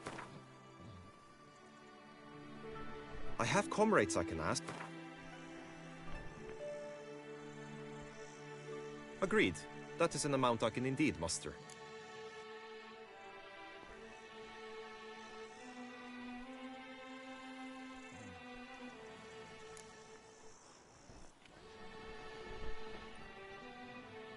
Fine, I'll look into it. Gotta admit, piqued my curiosity. I shall be forever in your debt. Now, we must ensure you are not eliminated from the tourney before you can meet Vivian. Meaning? Could you show me how you shoot, ride and fight, perchance? And you must learn the tourney rules, know how to apply them in practice. I did not mean to suggest I doubt your abilities. Everyone must train, even a witcher. Besides, the tourney contests must surely differ, require skills you don't usually apply, races above all. The choice is yours. Where shall we start?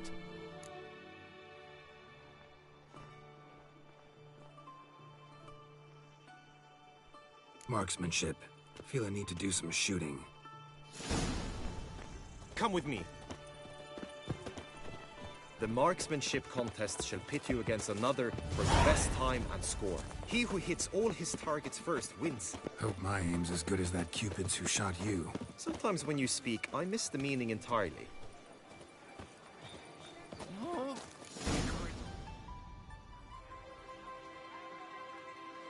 Hit the red targets.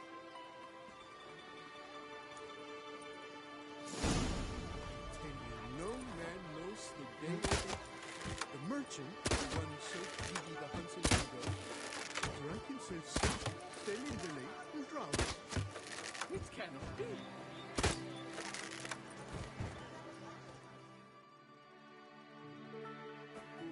Once more?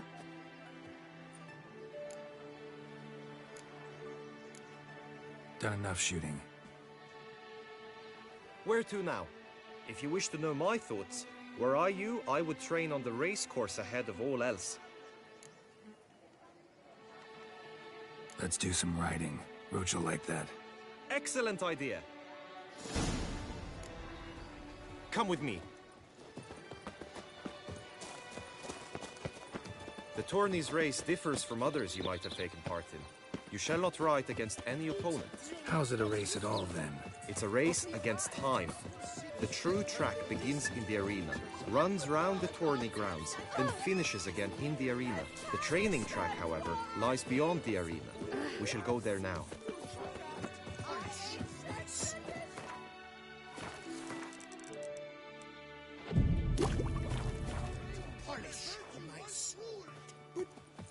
But I did. I dreamt I was a wolf. I spent nothing with children.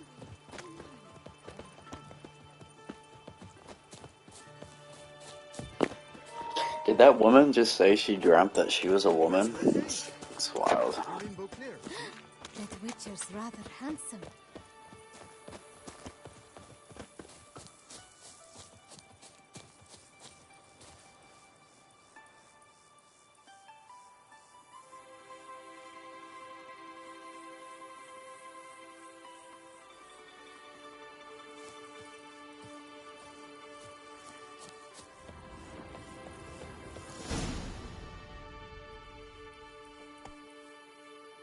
All is ready.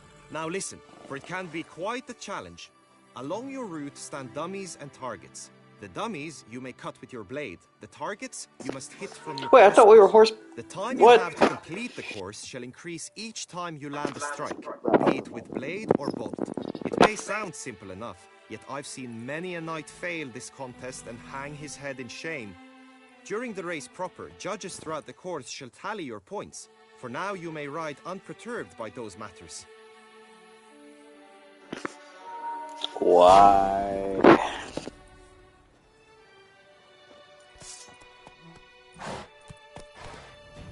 Move it.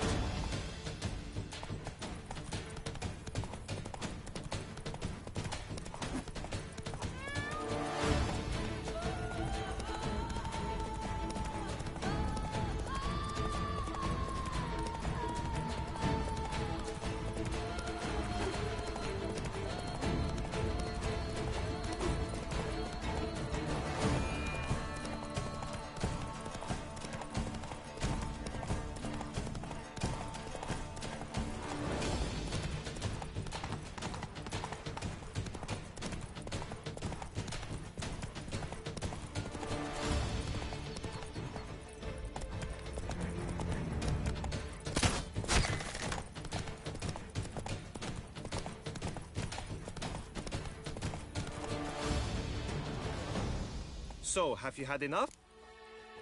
No harm in going again.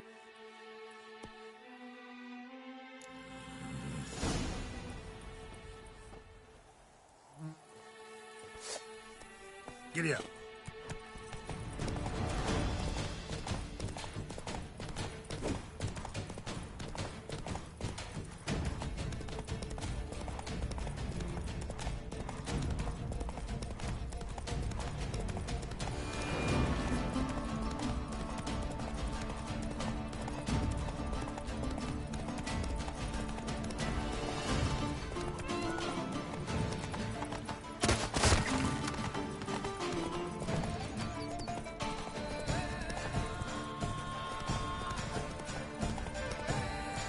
Go, go.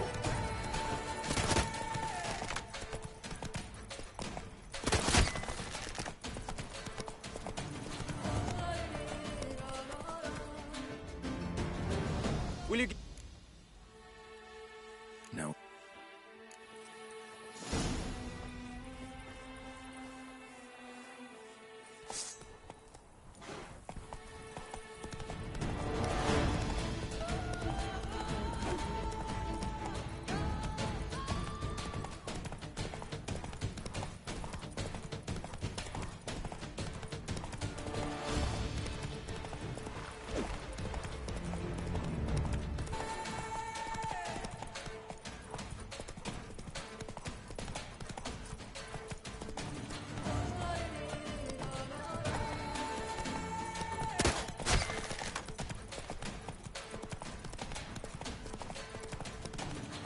Hey there. So, have you had enough? Had enough. Rather not wear my horse down before the real race. Where to now? Be nice to swing, do some footwork, work up a sweat. Very well. We shall practice infantry combat, one-on-one. Each knight opts for his own method. Rainfarn, for instance, fights halberd in hand. Come with me. You will team with other knights to fight. The clash simulates a true skirmish during battle. Come the end, you shall fight a duel. It will determine your place on the podium. I always liked the duels the best, but now I can think only of my Vivian. In the end, it is good you will replace me. I sense I would simply be distracted this time.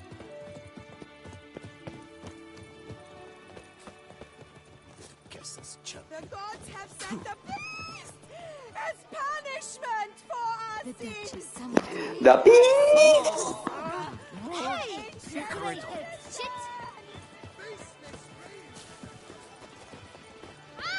Simpleton! Yeah, more like simp. The guard brings peace to our domains. Flout its writ in chains.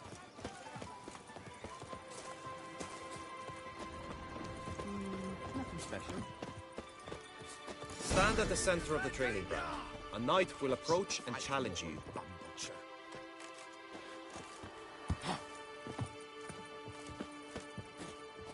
You need not ask me twice. And now what, Witcher? Walk alive!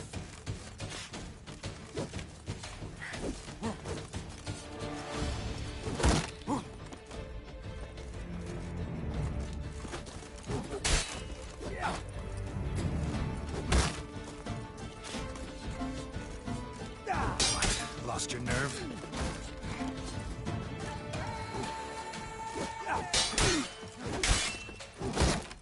I shall lead you like a stubble.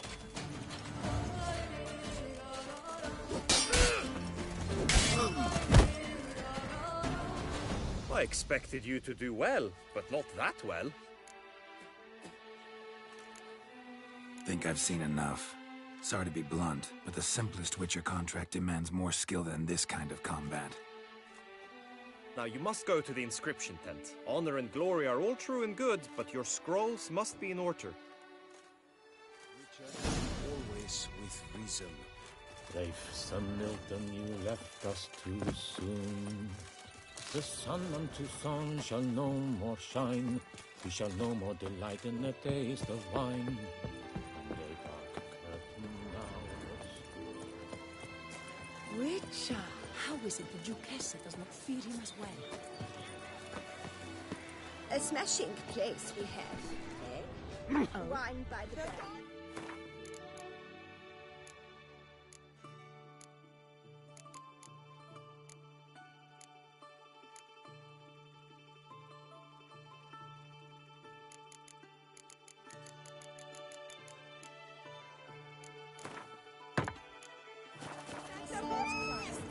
As punishment for our sins! The beast!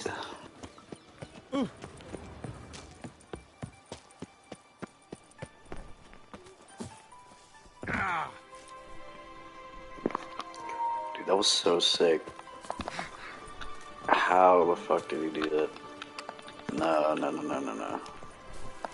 I'll never be able to do that again. That was crazy. Oh, that's bad.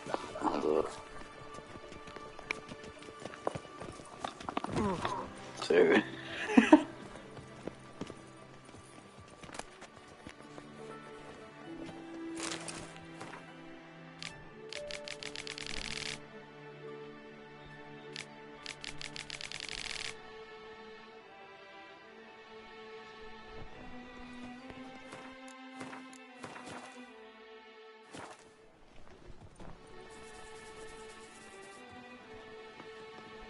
Greetings. Want to join the lists? Naturally. We must first see to formalities, however. At Guillaume's request, I have looked into your personal history in its heraldic aspects. Really? What did you come up with? My findings show you may take part as Geralt of Rivia. What a surprise. Or as the Honorable Ravix of Forhorn. It's not every year we have a combatant who can boast of 2 crests. Which do you prefer?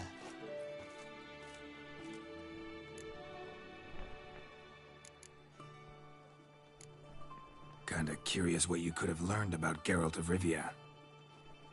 In the year 1267, a certain Geralt, a member of the Witches' Guild, was knighted by Queen Meve and dubbed Geralt of Rivia. This was in honor of his distinguished service at the Battle of the Bridge, said structure spanning the Yaruga. But I wager you know of which battle I speak. Yeah, those were the days. Kahira and I led a fistful of Nordlings against an entire Nilfgaardian battalion. Won that battle just because we absolutely had to cross the river.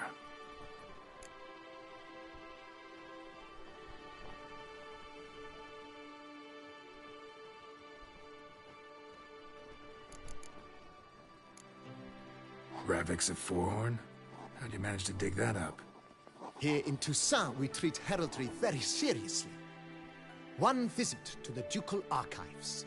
That is all I needed to acquire the necessary information. Ravix of Forhorn was the name under which you attended a feast honoring Princess Pavetta, daughter of Queen Calanthe of Sintra, on the occasion of her 15th birthday. That's actually right.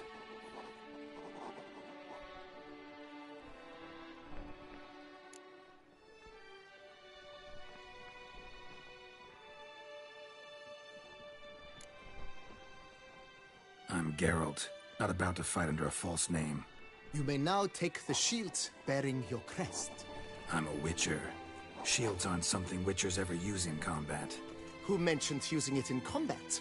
Not I. The shield commemorates your participation in the tourney. You may take it as a souvenir. In that case, thanks. Have you been instructed as to the tourney's challenges, prizes, and vows? If not, I do hope you will allow me to tell you about them.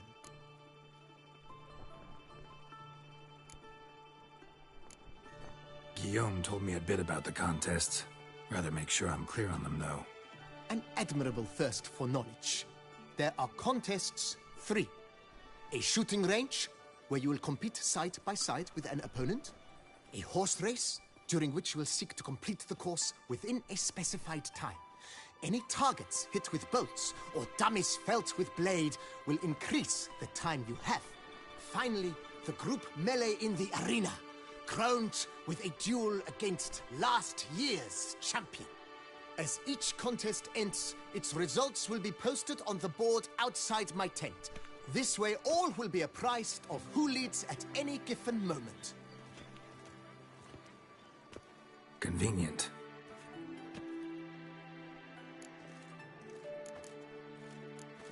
Gonna come right out with it. I'm a sucker for prizes. The winner of each contest shall receive a trophy. Whoever has the best result once all contests have played out shall face last year's champion in a final duel for glory and the title. Should you defeat the reigning champion, the grand prize will be yours. This year, a sword forged especially for this occasion by the one and only Cornelius of Isengard, a famed master weaponsmith. Her illustrious highness had it brought all the way from Nazaire.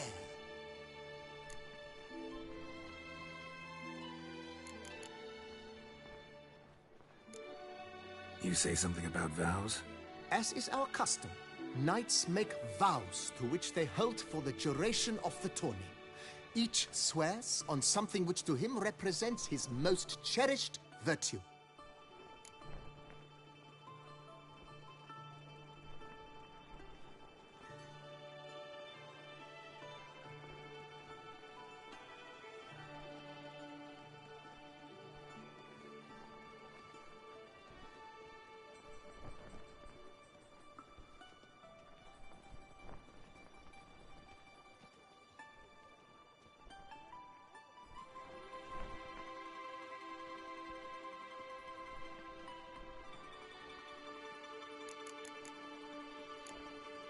Feels like I know everything I'd ever want to know about chivalric tourneys. Splendid. In that case, you must make your vow. Upon what would you like to swear it?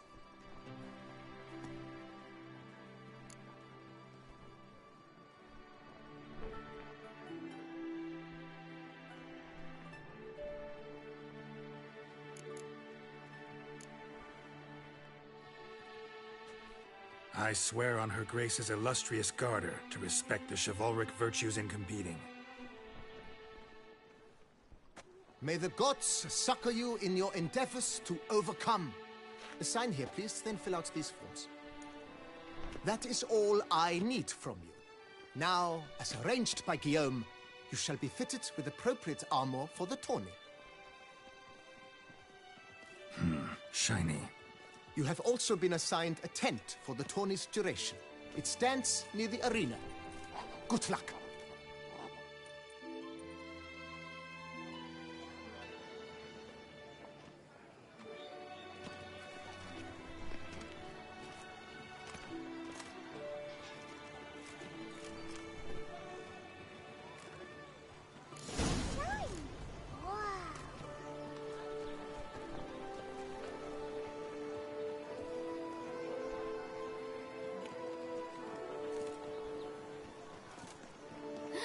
That Witcher's rather handsome.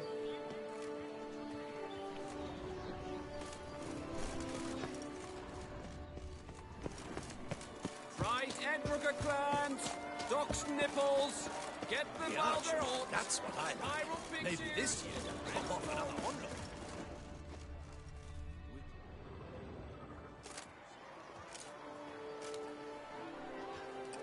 Geralt, well, I'll be... Have you decided to turn knight-errant? All jesting aside, here on a job. You in the 22? Am I? Ha! I shall square off against Renfan of Atre. I saw him just moments ago. A nervous wreck. Stuffing his nose with fish steak, no less. As if that would aid his determination. Guessing that's against the rules. But who's to tell the Nilfgaardian what to do? Listen, Geralt. I've a tip for you. The timing of your marksmanship duel is such that you shall have the sun in your eyes. Makes no difference to me either way. Nor will it give you any pleasure. Since, as it is, we must both wait, play me in a round of Gwent. Should you win, I shall swap with you. To me, a southerner, the sun is no hindrance. I think legit, I'll have to do a whole New Game Plus run through just to get a good fucking Gwent deck, because I've played, what, a whole 3 rounds of Gwent, probably, this whole playthrough. So, I have a really bad deck, so not now. Thanks. Another time, maybe. Ha! You've denied me some diversion, but at the least my eyes are in for a treat. Lady Vivian should appear shortly.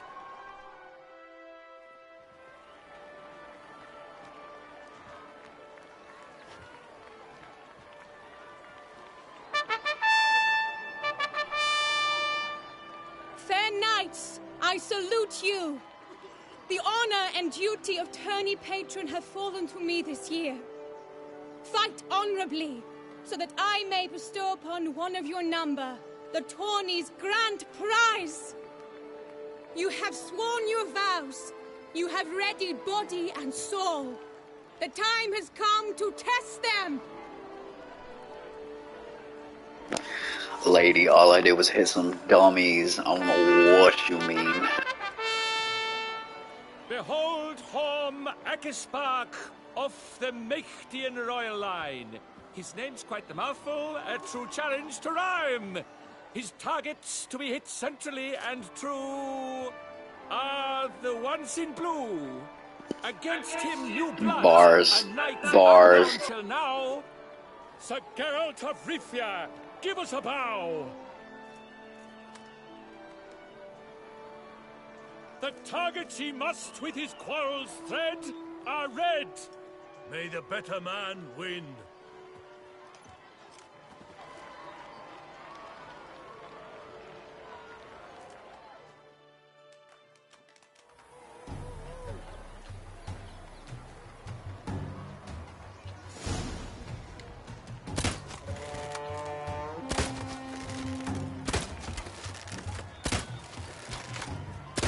Like a lover ghostly clasping but one fair teat, Geralt's half strewn with joyous victory and bitter defeat. Geralt... Get fucked, bro.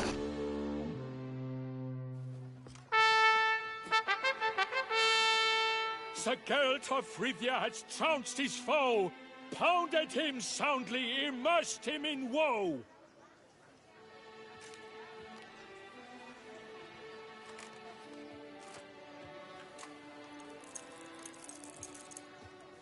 Your prize, sir.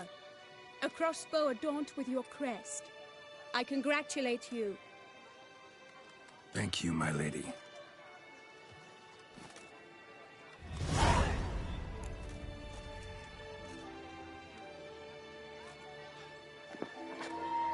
She's definitely a monster. That's fucked. My medallion's vibrating strongly. Can only mean one thing. Or at least it's chanted. I thought The it was just... explanation is disappointing, I'm afraid. The fragrance I use, it's mixed by a sorceress. To lose to an opponent such as you is a victory of its own. Accept my congratulations as well. Thanks.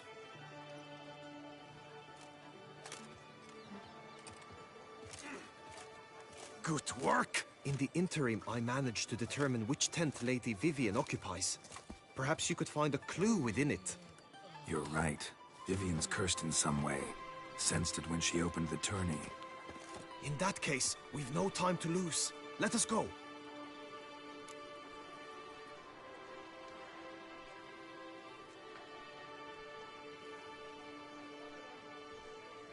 Yeah, let's go now.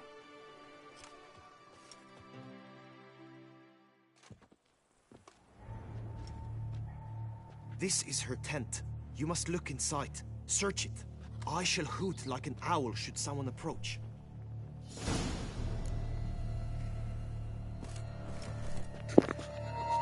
I really want someone to approach.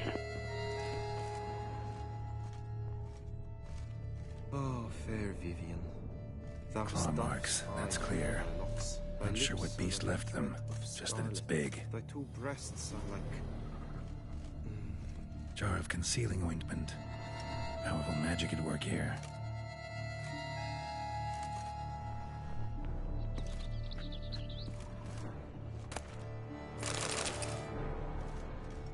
Clothing's all dark green and yellow. Seems Yen's not the only one with a fixed color scheme.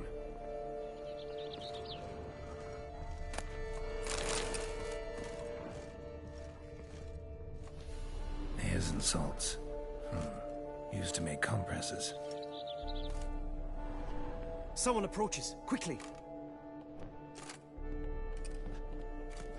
You were supposed to hoot. We shall speak later. We must return to the tourney now. It's time for the second contest. Sirs, what seek you in my latest tent? Inspiration? Be gone from here.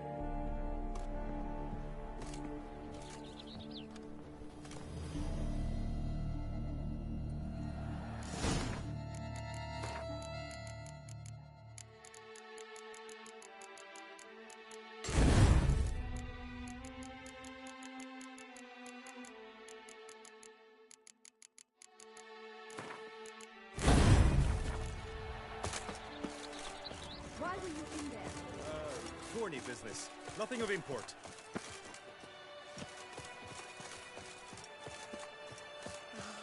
The flower of chivalry. Strapping lads. White. Ice dogs! Dragon's eyes on a stick! Come and get it! Fresh and wholesome!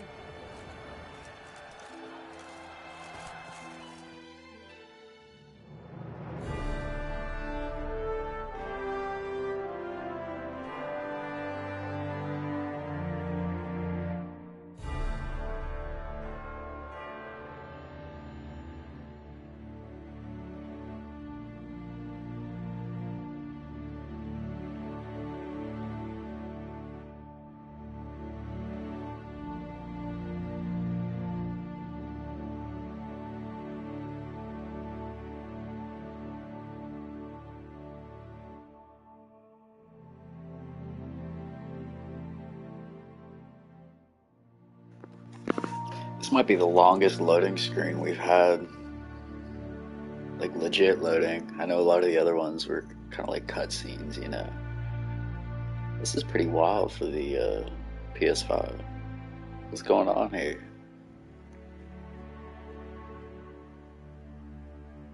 I think I've been spoiled by this console. I can't stand load times anymore.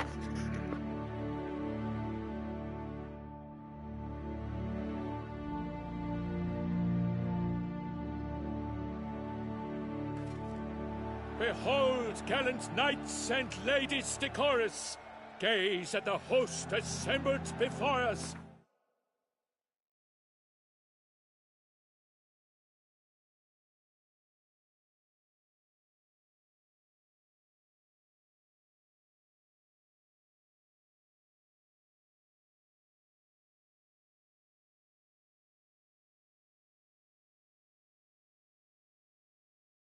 Look upon chivalry's best and most storied. Come from far lands, here to seek glory. Hear now their names as I shout them aloud. Savor their titles, of their presence be proud. Palmerin, the Baron of Lonthal. Linus of Metida. Rainfarn of Atra.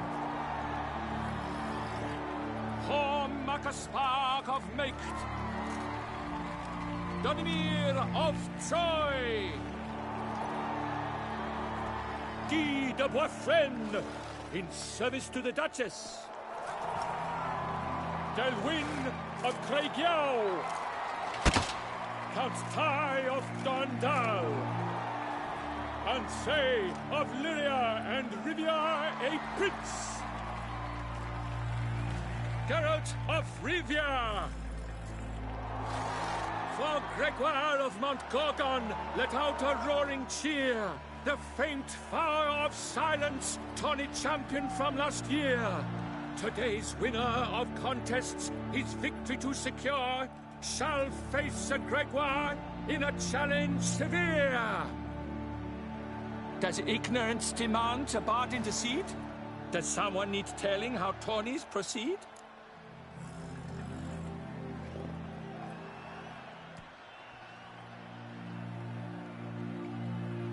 How dare you enter a tourney for nobly born knights? Your knighthood came through the grace of my mother Meve, Queen of Lyria and Rivia, whom you treacherously deserted mere days later. Your presence here is an offense to my honor. And yours is an offense to my eyes. If you're done, step aside, Prince.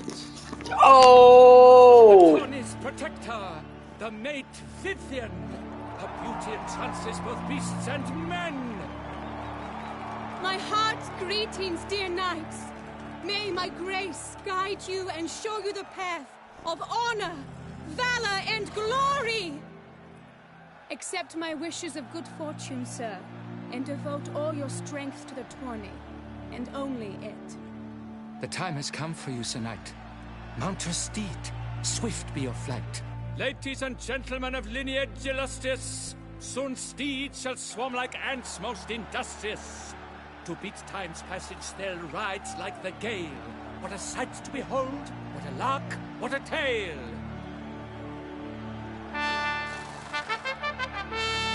Before us Geralt from Rithia come, fast as the wind, bright as the sun.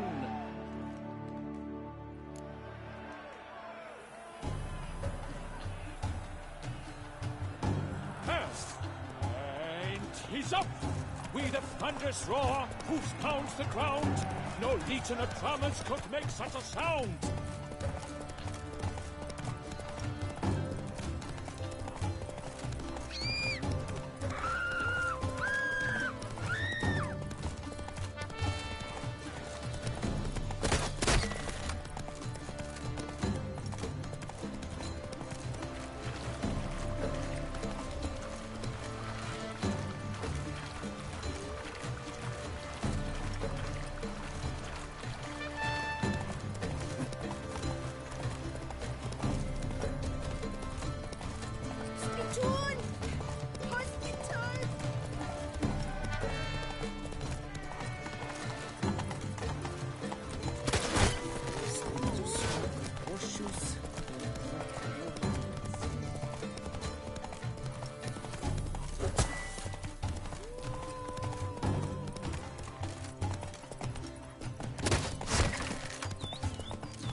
A failure, a loss, a tragic trip. Let us hope with his sword he makes no such slip.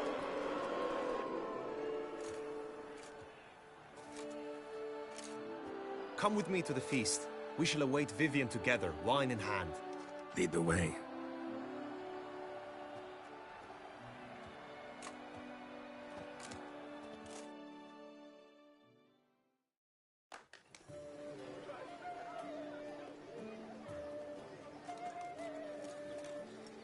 So, any thoughts on Vivian? Her beauty's striking. That is not what I ask. Still too early to say anything I'd be willing to stand behind. Managed to figure one thing out. She uses powerful magic, masking illusions. Do you mean to say she might in truth look different than she seems? Only guessing right now. We've still some time before Vivian arrives. Let us drink.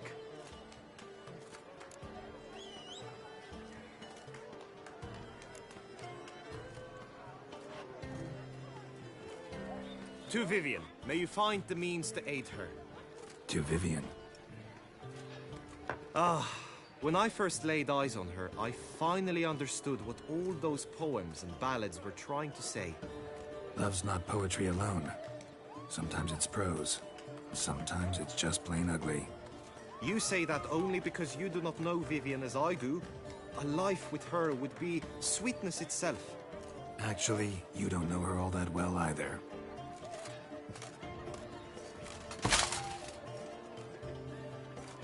Your presence at this tourney is an affront to my honor. I demand satisfaction. Head to the nearest brothel, then. Coward.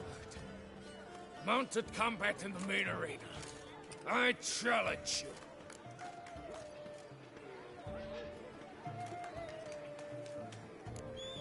Got business to finish here. We'll duel another day. You cannot refuse another man's challenge. It is dishonorable. You would be excluded from the tourney. Then what will become of Vivian? Coward. Fine. Main arena. See you there. I don't like horse combat in this game. It is not good. May the blood I will spill wash away the stain of your cowardice. Let's get this over with. Quick. 3, 2, 1. Come on.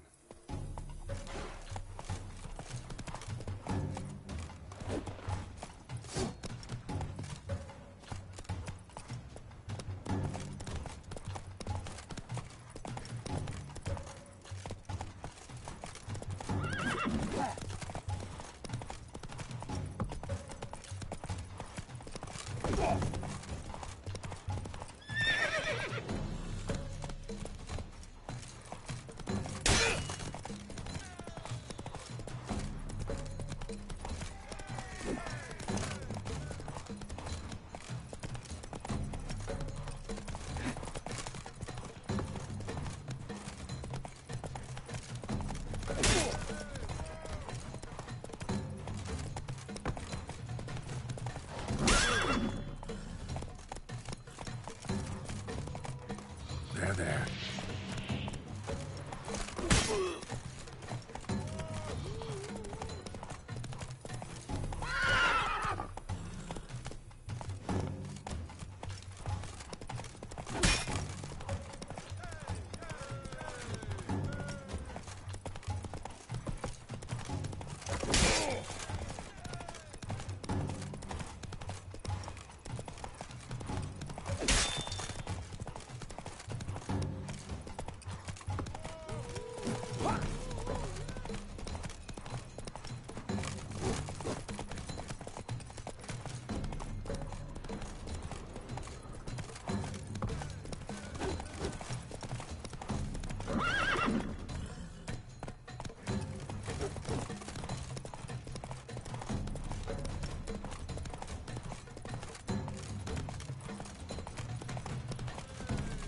Fight a witcher.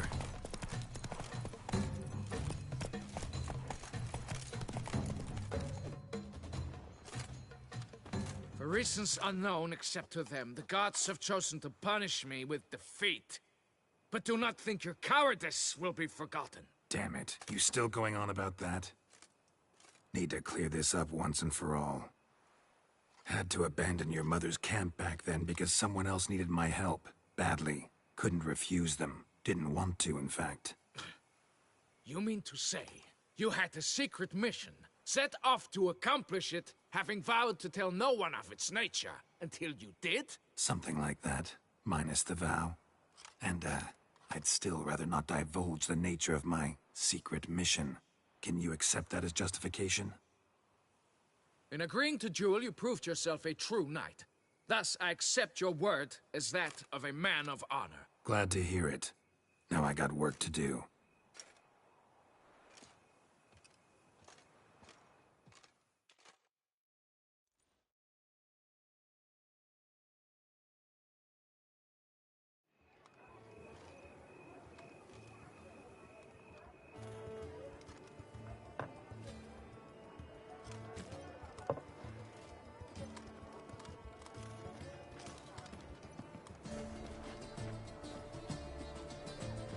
My heart swells to behold this beautiful celebration of valor and honor, and to witness you, who embody the chivalric virtues in your lives, strive for greatness. Yet, after a time of combat must come a time of peace and respite. Thus, I invite all who fought in the tourney to this feast held in your, and none other's, honor. And should any among you crave solitude, private tents await you nearby. The group melee shall take place on the morrow. Glory shall be within grasp for each and every one of you.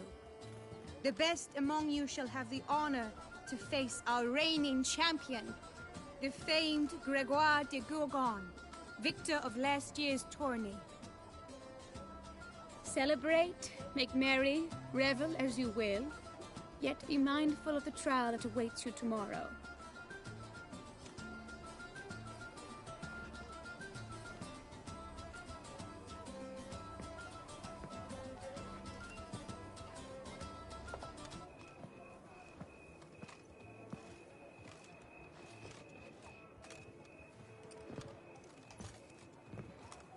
Follow her. We shall meet in your tent before your last contest. You must help her.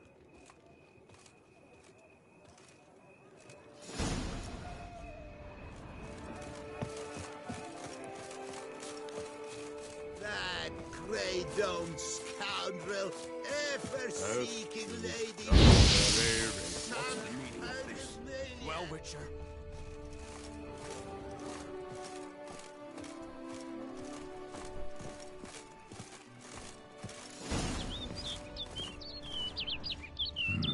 Strange. Was sure I'd find her here.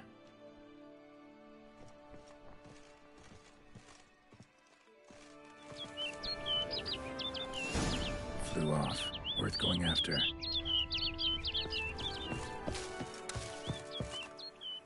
Looks like the bird's leading me somewhere.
At least the bird was kind enough to wait for me.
off over the hill.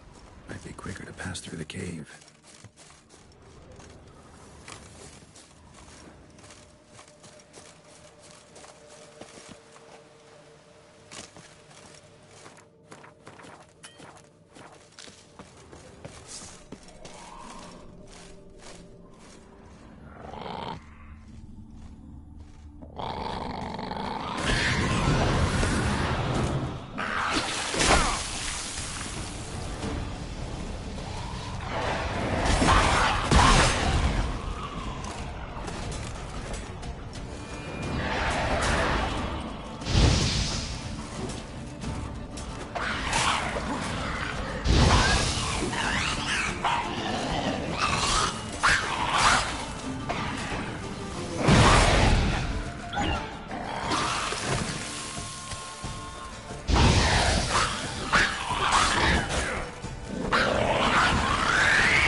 So white. They say the dead like quiet. I don't know about the dead, but whites certainly do. Heinrich von Grotz. Though whites are ghastly and threatening in appearance, one should not approach them with sword drawn or attack them unprovoked. Left alone, they present no serious danger to anyone and are far more interested in mixing noxious brews in cauldrons than in fighting. This species mainly lives around ancient burial sites, though they have also been spotted near more recently founded cemeteries and wherever mass graves can be found. Whites spend the winter months in a state of lethargy very similar to human sleep. They live strictly solitary lives. In fact, it is practically unheard of for these creatures to appear in groups. Yet when they fear their territory is threatened, and it is enough for one to step foot in a white's territory for it to feel threatened, whites transform into dangerous foes and even abandon their solitary ways to summon other monsters to their aid. They aren't really lookers, that's for sure. I guess none of these necrophages are really lookers. They're all pretty grotesque.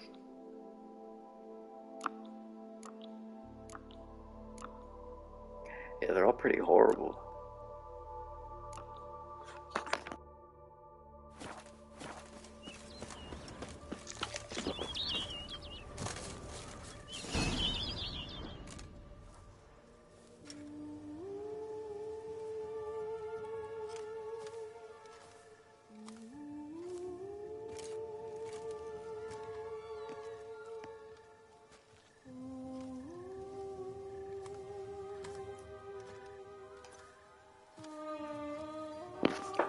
She's the hard one.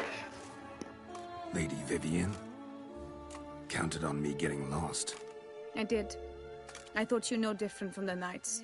Good at tourneys, hopeless in the face of true danger. I was mistaken. Hear you come to this clearing often.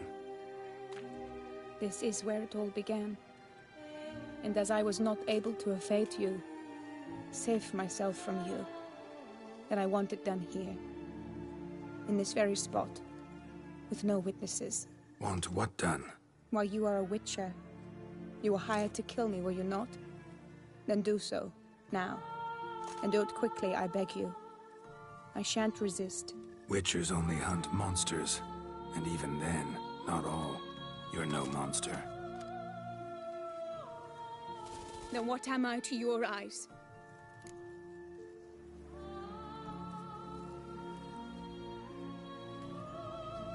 Only thing I've figured out so far is you're no danger to anyone. Hope to learn more, though. If you've no contract on my life, why take an interest at all? Did Guillaume put you up to it? Is that why? He wanted to help you. Asked me to do him a favor. Frankly, if I can do something for you, I'll do it, willingly. Why should I trust you?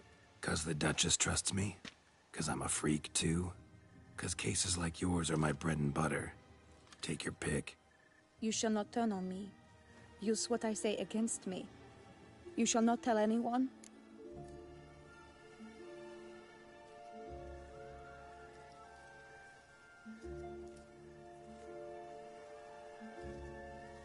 You got nothing to fear. Came here to help you, and I won't peep a word to anyone unless I decide it's absolutely necessary.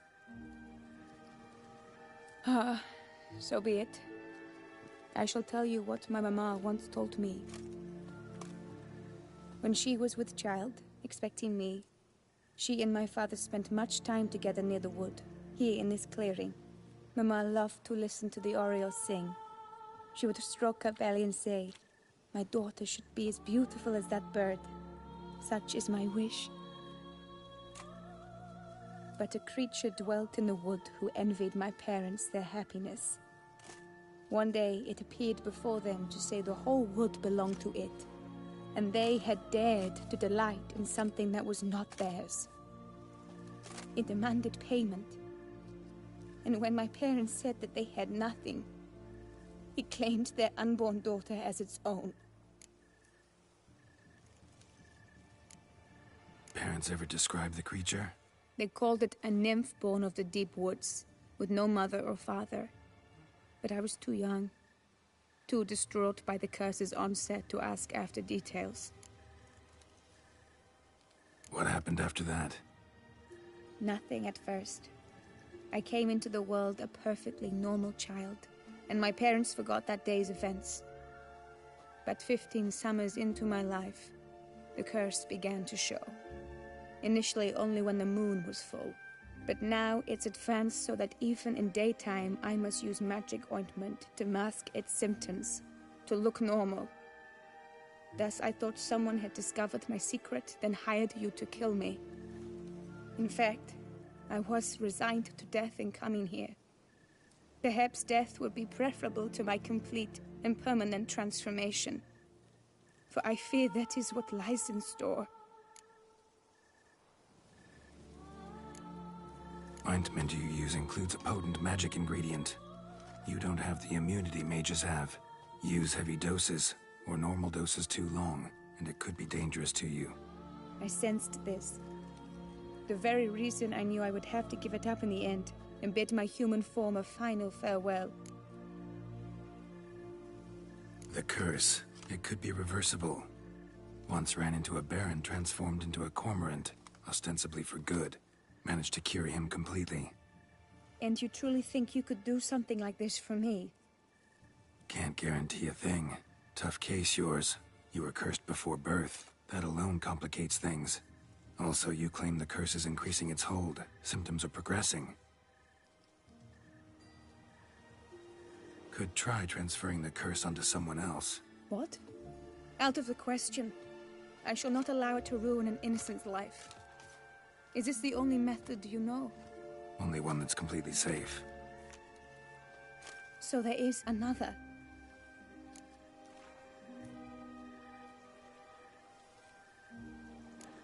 All right, there is another. Ancient ritual. We'd need an Oriole egg. Should release the curse's grip permanently. Gotta warn you, though. Could have serious consequences. Consequences? What kind? Curse was cast before you came into this world. Ritual'd involve transferring it to an as-yet unhatched chick. You'd be free. Thing is, you could be left with the average lifespan of an Oriole. 7 years. I understand. Alas, every rose has its thorn, and there are no happy endings. Yet truth be told, I never thought I would get one. I came here prepared to die, yet you wish to give me 7 years of life. Real life, free life. This is no dilemma. I agree, wholeheartedly. I see why. I understand. Don't have to decide just yet. Think it through. I will. They must miss me at the tourney grounds by now. Shall we? Return. Let's. But are you gonna... Yes. I cannot appear there all in feathers. Pardon me for a moment.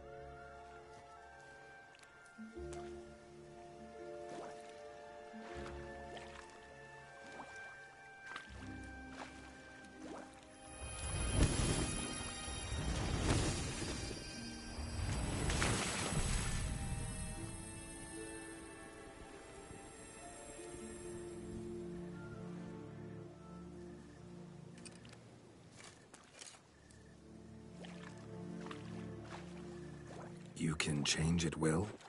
No, but I discovered the water of this pool helps. Its effects are brief, but I can always be sure of them. Interesting.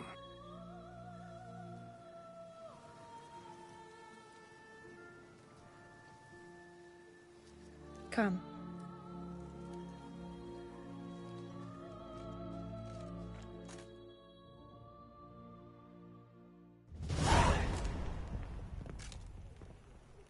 Did you learn anything? Yeah. Then speak, man. Can you not see I'm out of my mind with worry? What ails her? She asked me not to talk about it. But I want only the best for her. Perhaps I shall be able to help, or, I don't know, console her at the least.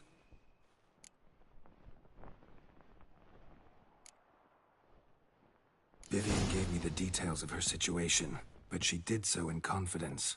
Promised I wouldn't tell anyone. But I'm not just anyone. Why, I would do anything for her. I was the one to ask you to help her. You cannot shut me out now. I'm sorry. Look, in time Vivian will come to understand what she owes you. I'm sure of it. But until then, you gotta understand the whole world doesn't revolve around you. How dare you lecture me? This is not the aid I sought. And to think I gave up my spot in the tourney to you.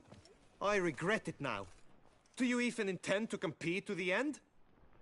Or now that you've bound Vivian to your terms, you no longer see the need?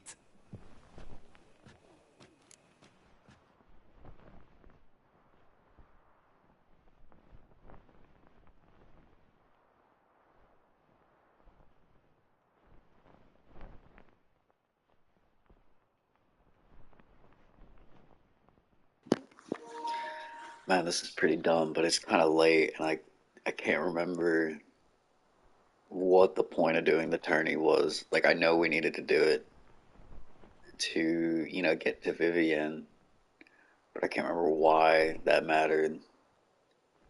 Like, now. Oh, fuck it, we'll finish it.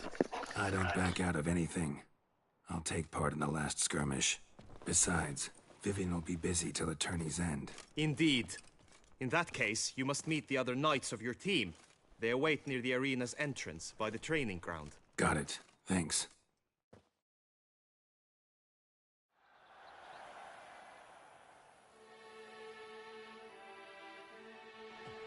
I know now the two teams' rosters.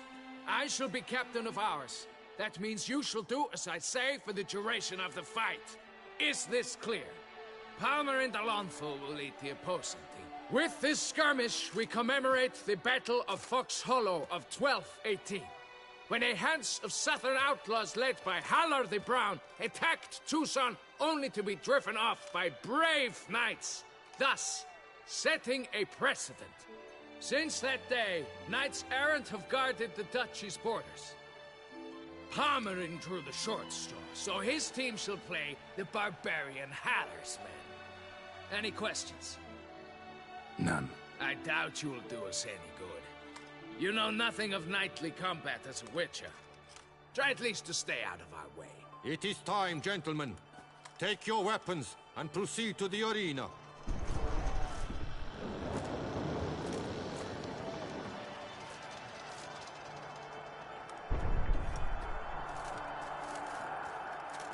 A cheer for the knights, the ladies, the lords. For our next entertainment, the team shall cross swords. 2 rifle crews, 2 coteries shall fight full tilt till one's dropped to its knees. Who virtue ignores or lance blows unclean shall forever be branded as shameful, obscene. While the knights prepare, let me say I'm elated to behold such a crowd on edge, breath-baited. Whoever here wins the past champion shall face. All others must leave, heads bowed in disgrace.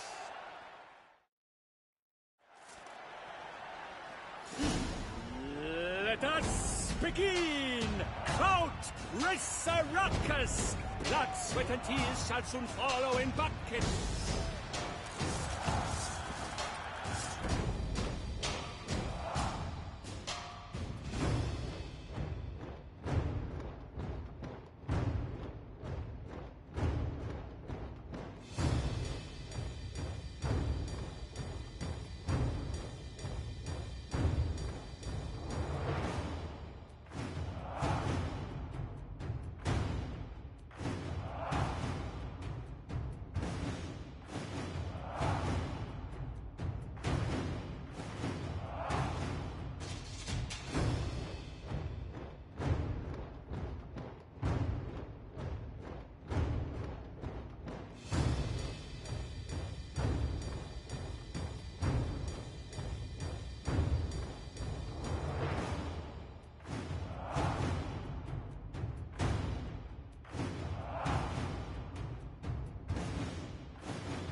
Succumb to death's embrace!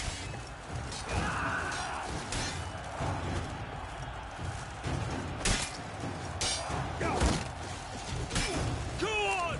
No remorse!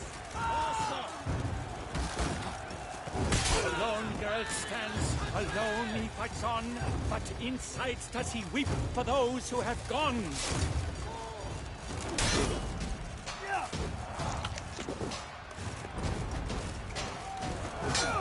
Let us end this! You are... The world's never...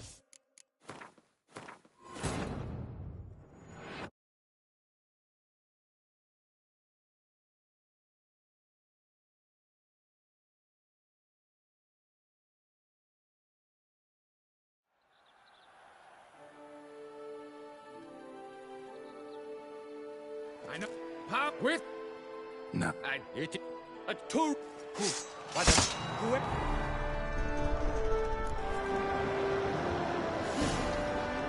Let us begin. Crowd, race a ruckus. Blood, sweat, and tears shall soon follow in bucket. Come on. Go on! No remorse! On fire!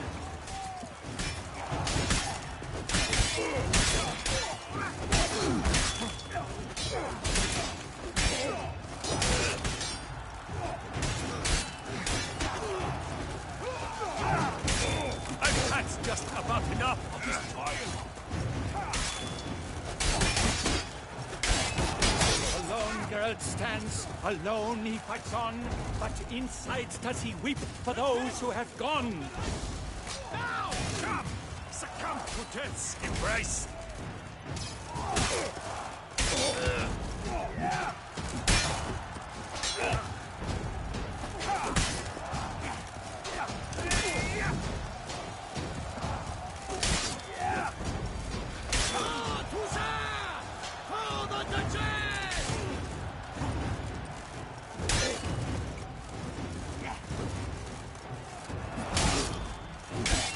Quickly! From the right! Now! I shall never retreat, not one step! Oh me, oh my! That must have been painful. Like a thorn to the heart, only more painful.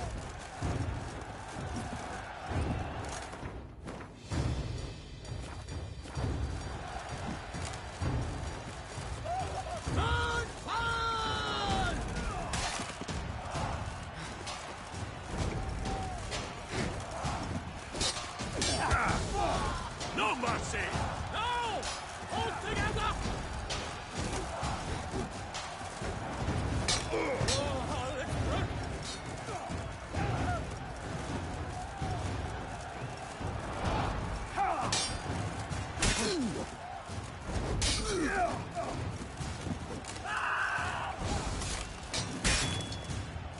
Honor! Wine and country! Now! Quickly! From the right! Now! Never retreat. Not one step, not one foothold. Mistake. I'll show you, you rapscallion!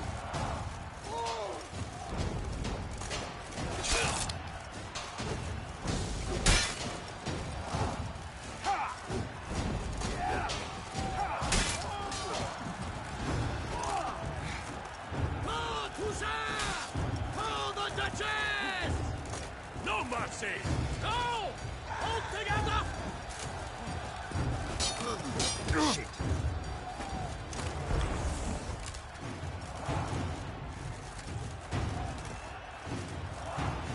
Cut! Slice! Smash!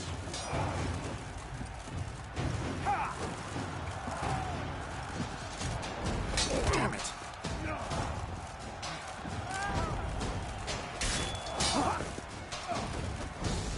Quickly! From the right!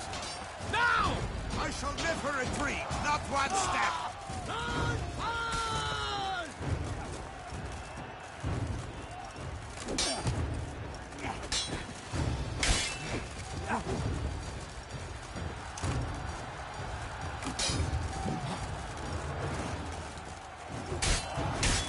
Oh, let's run!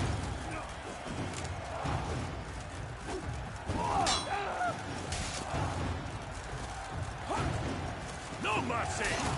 No! Hold together!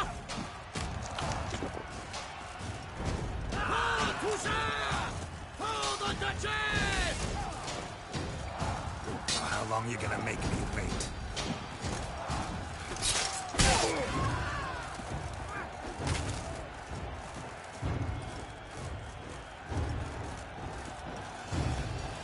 I'll show you, you rapscallion! The world's never seen a fight quite so glad.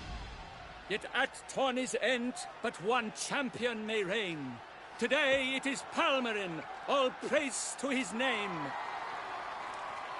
Like lions, like leopards, so fierce fought his host. To them give your Palmerin de Longfall and Gregoire de Gorgon. Two knights of high valor shall fight to be champion. Geralt of Rivia shall not stand in La Belle. Though hopes he raised high, of victory sought, he fell. To the tired remainder, we salute your endeavors. Return to your wives, your loves, your whomevers.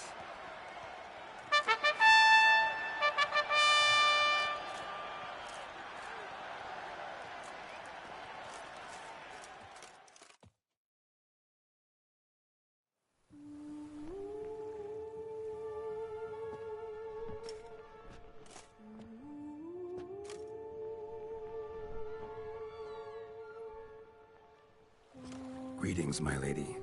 Have you decided? I have. I stand by all I have said. I wish to endanger no one, and thus choose the method involving an egg.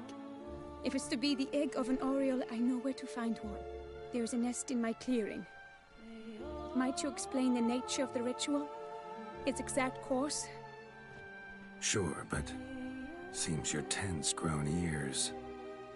Show yourself, Guillaume. Can hear you breathing, and I know damn well it's you. Why are you here, sir? This is a private audience. Geralt, what is the meaning of this? Is this some scheme you've hatched unbeknownst to me?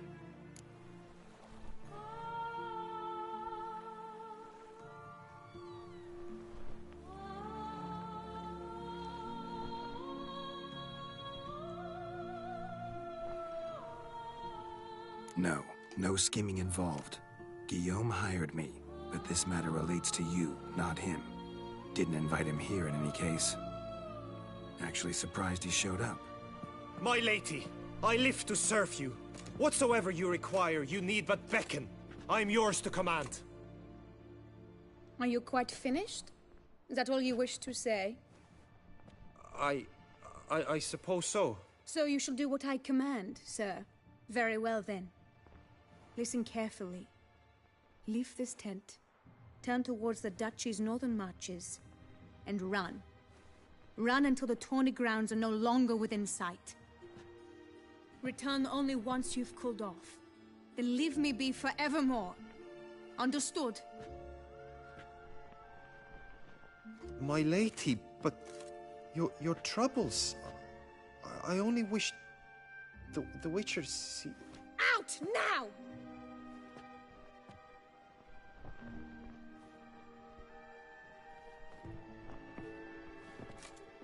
You assured me I could trust you.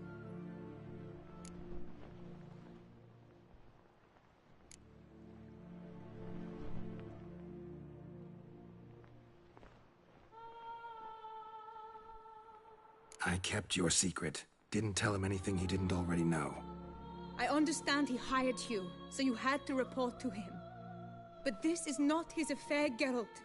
This is my life. Absolutely sure you did the right thing?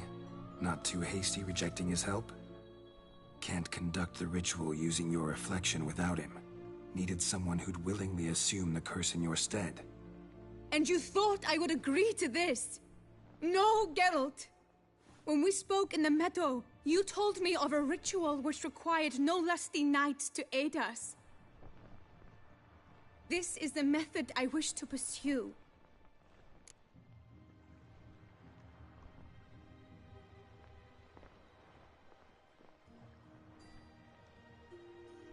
Need to find an egg, preferably an oriole's. Ritual itself isn't complicated, but like I said before, there'll be a side effect. Still sure you want to go through with it? Yes. I saw a nest in the clearing where we spoke. But before we go, tell me, what will become of the chick? We'll have to break the egg. Like you said, not everyone gets a happy ending. And for a dream to come true, there must be sacrifices. Very well. Let us go.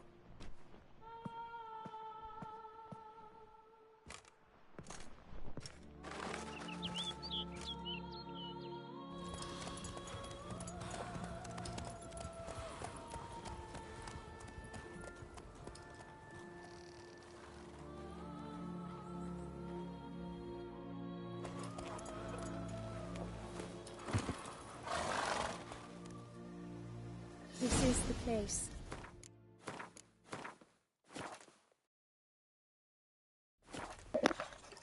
I'm sorry, it's just super late now. I have to wake up very early, so I'm gonna have to call it here. But we'll finish this little tale next time, probably tomorrow, if not the next day. But yeah, hit that bell and you'll know we're going live. Have a lovely evening, and thank you for joining.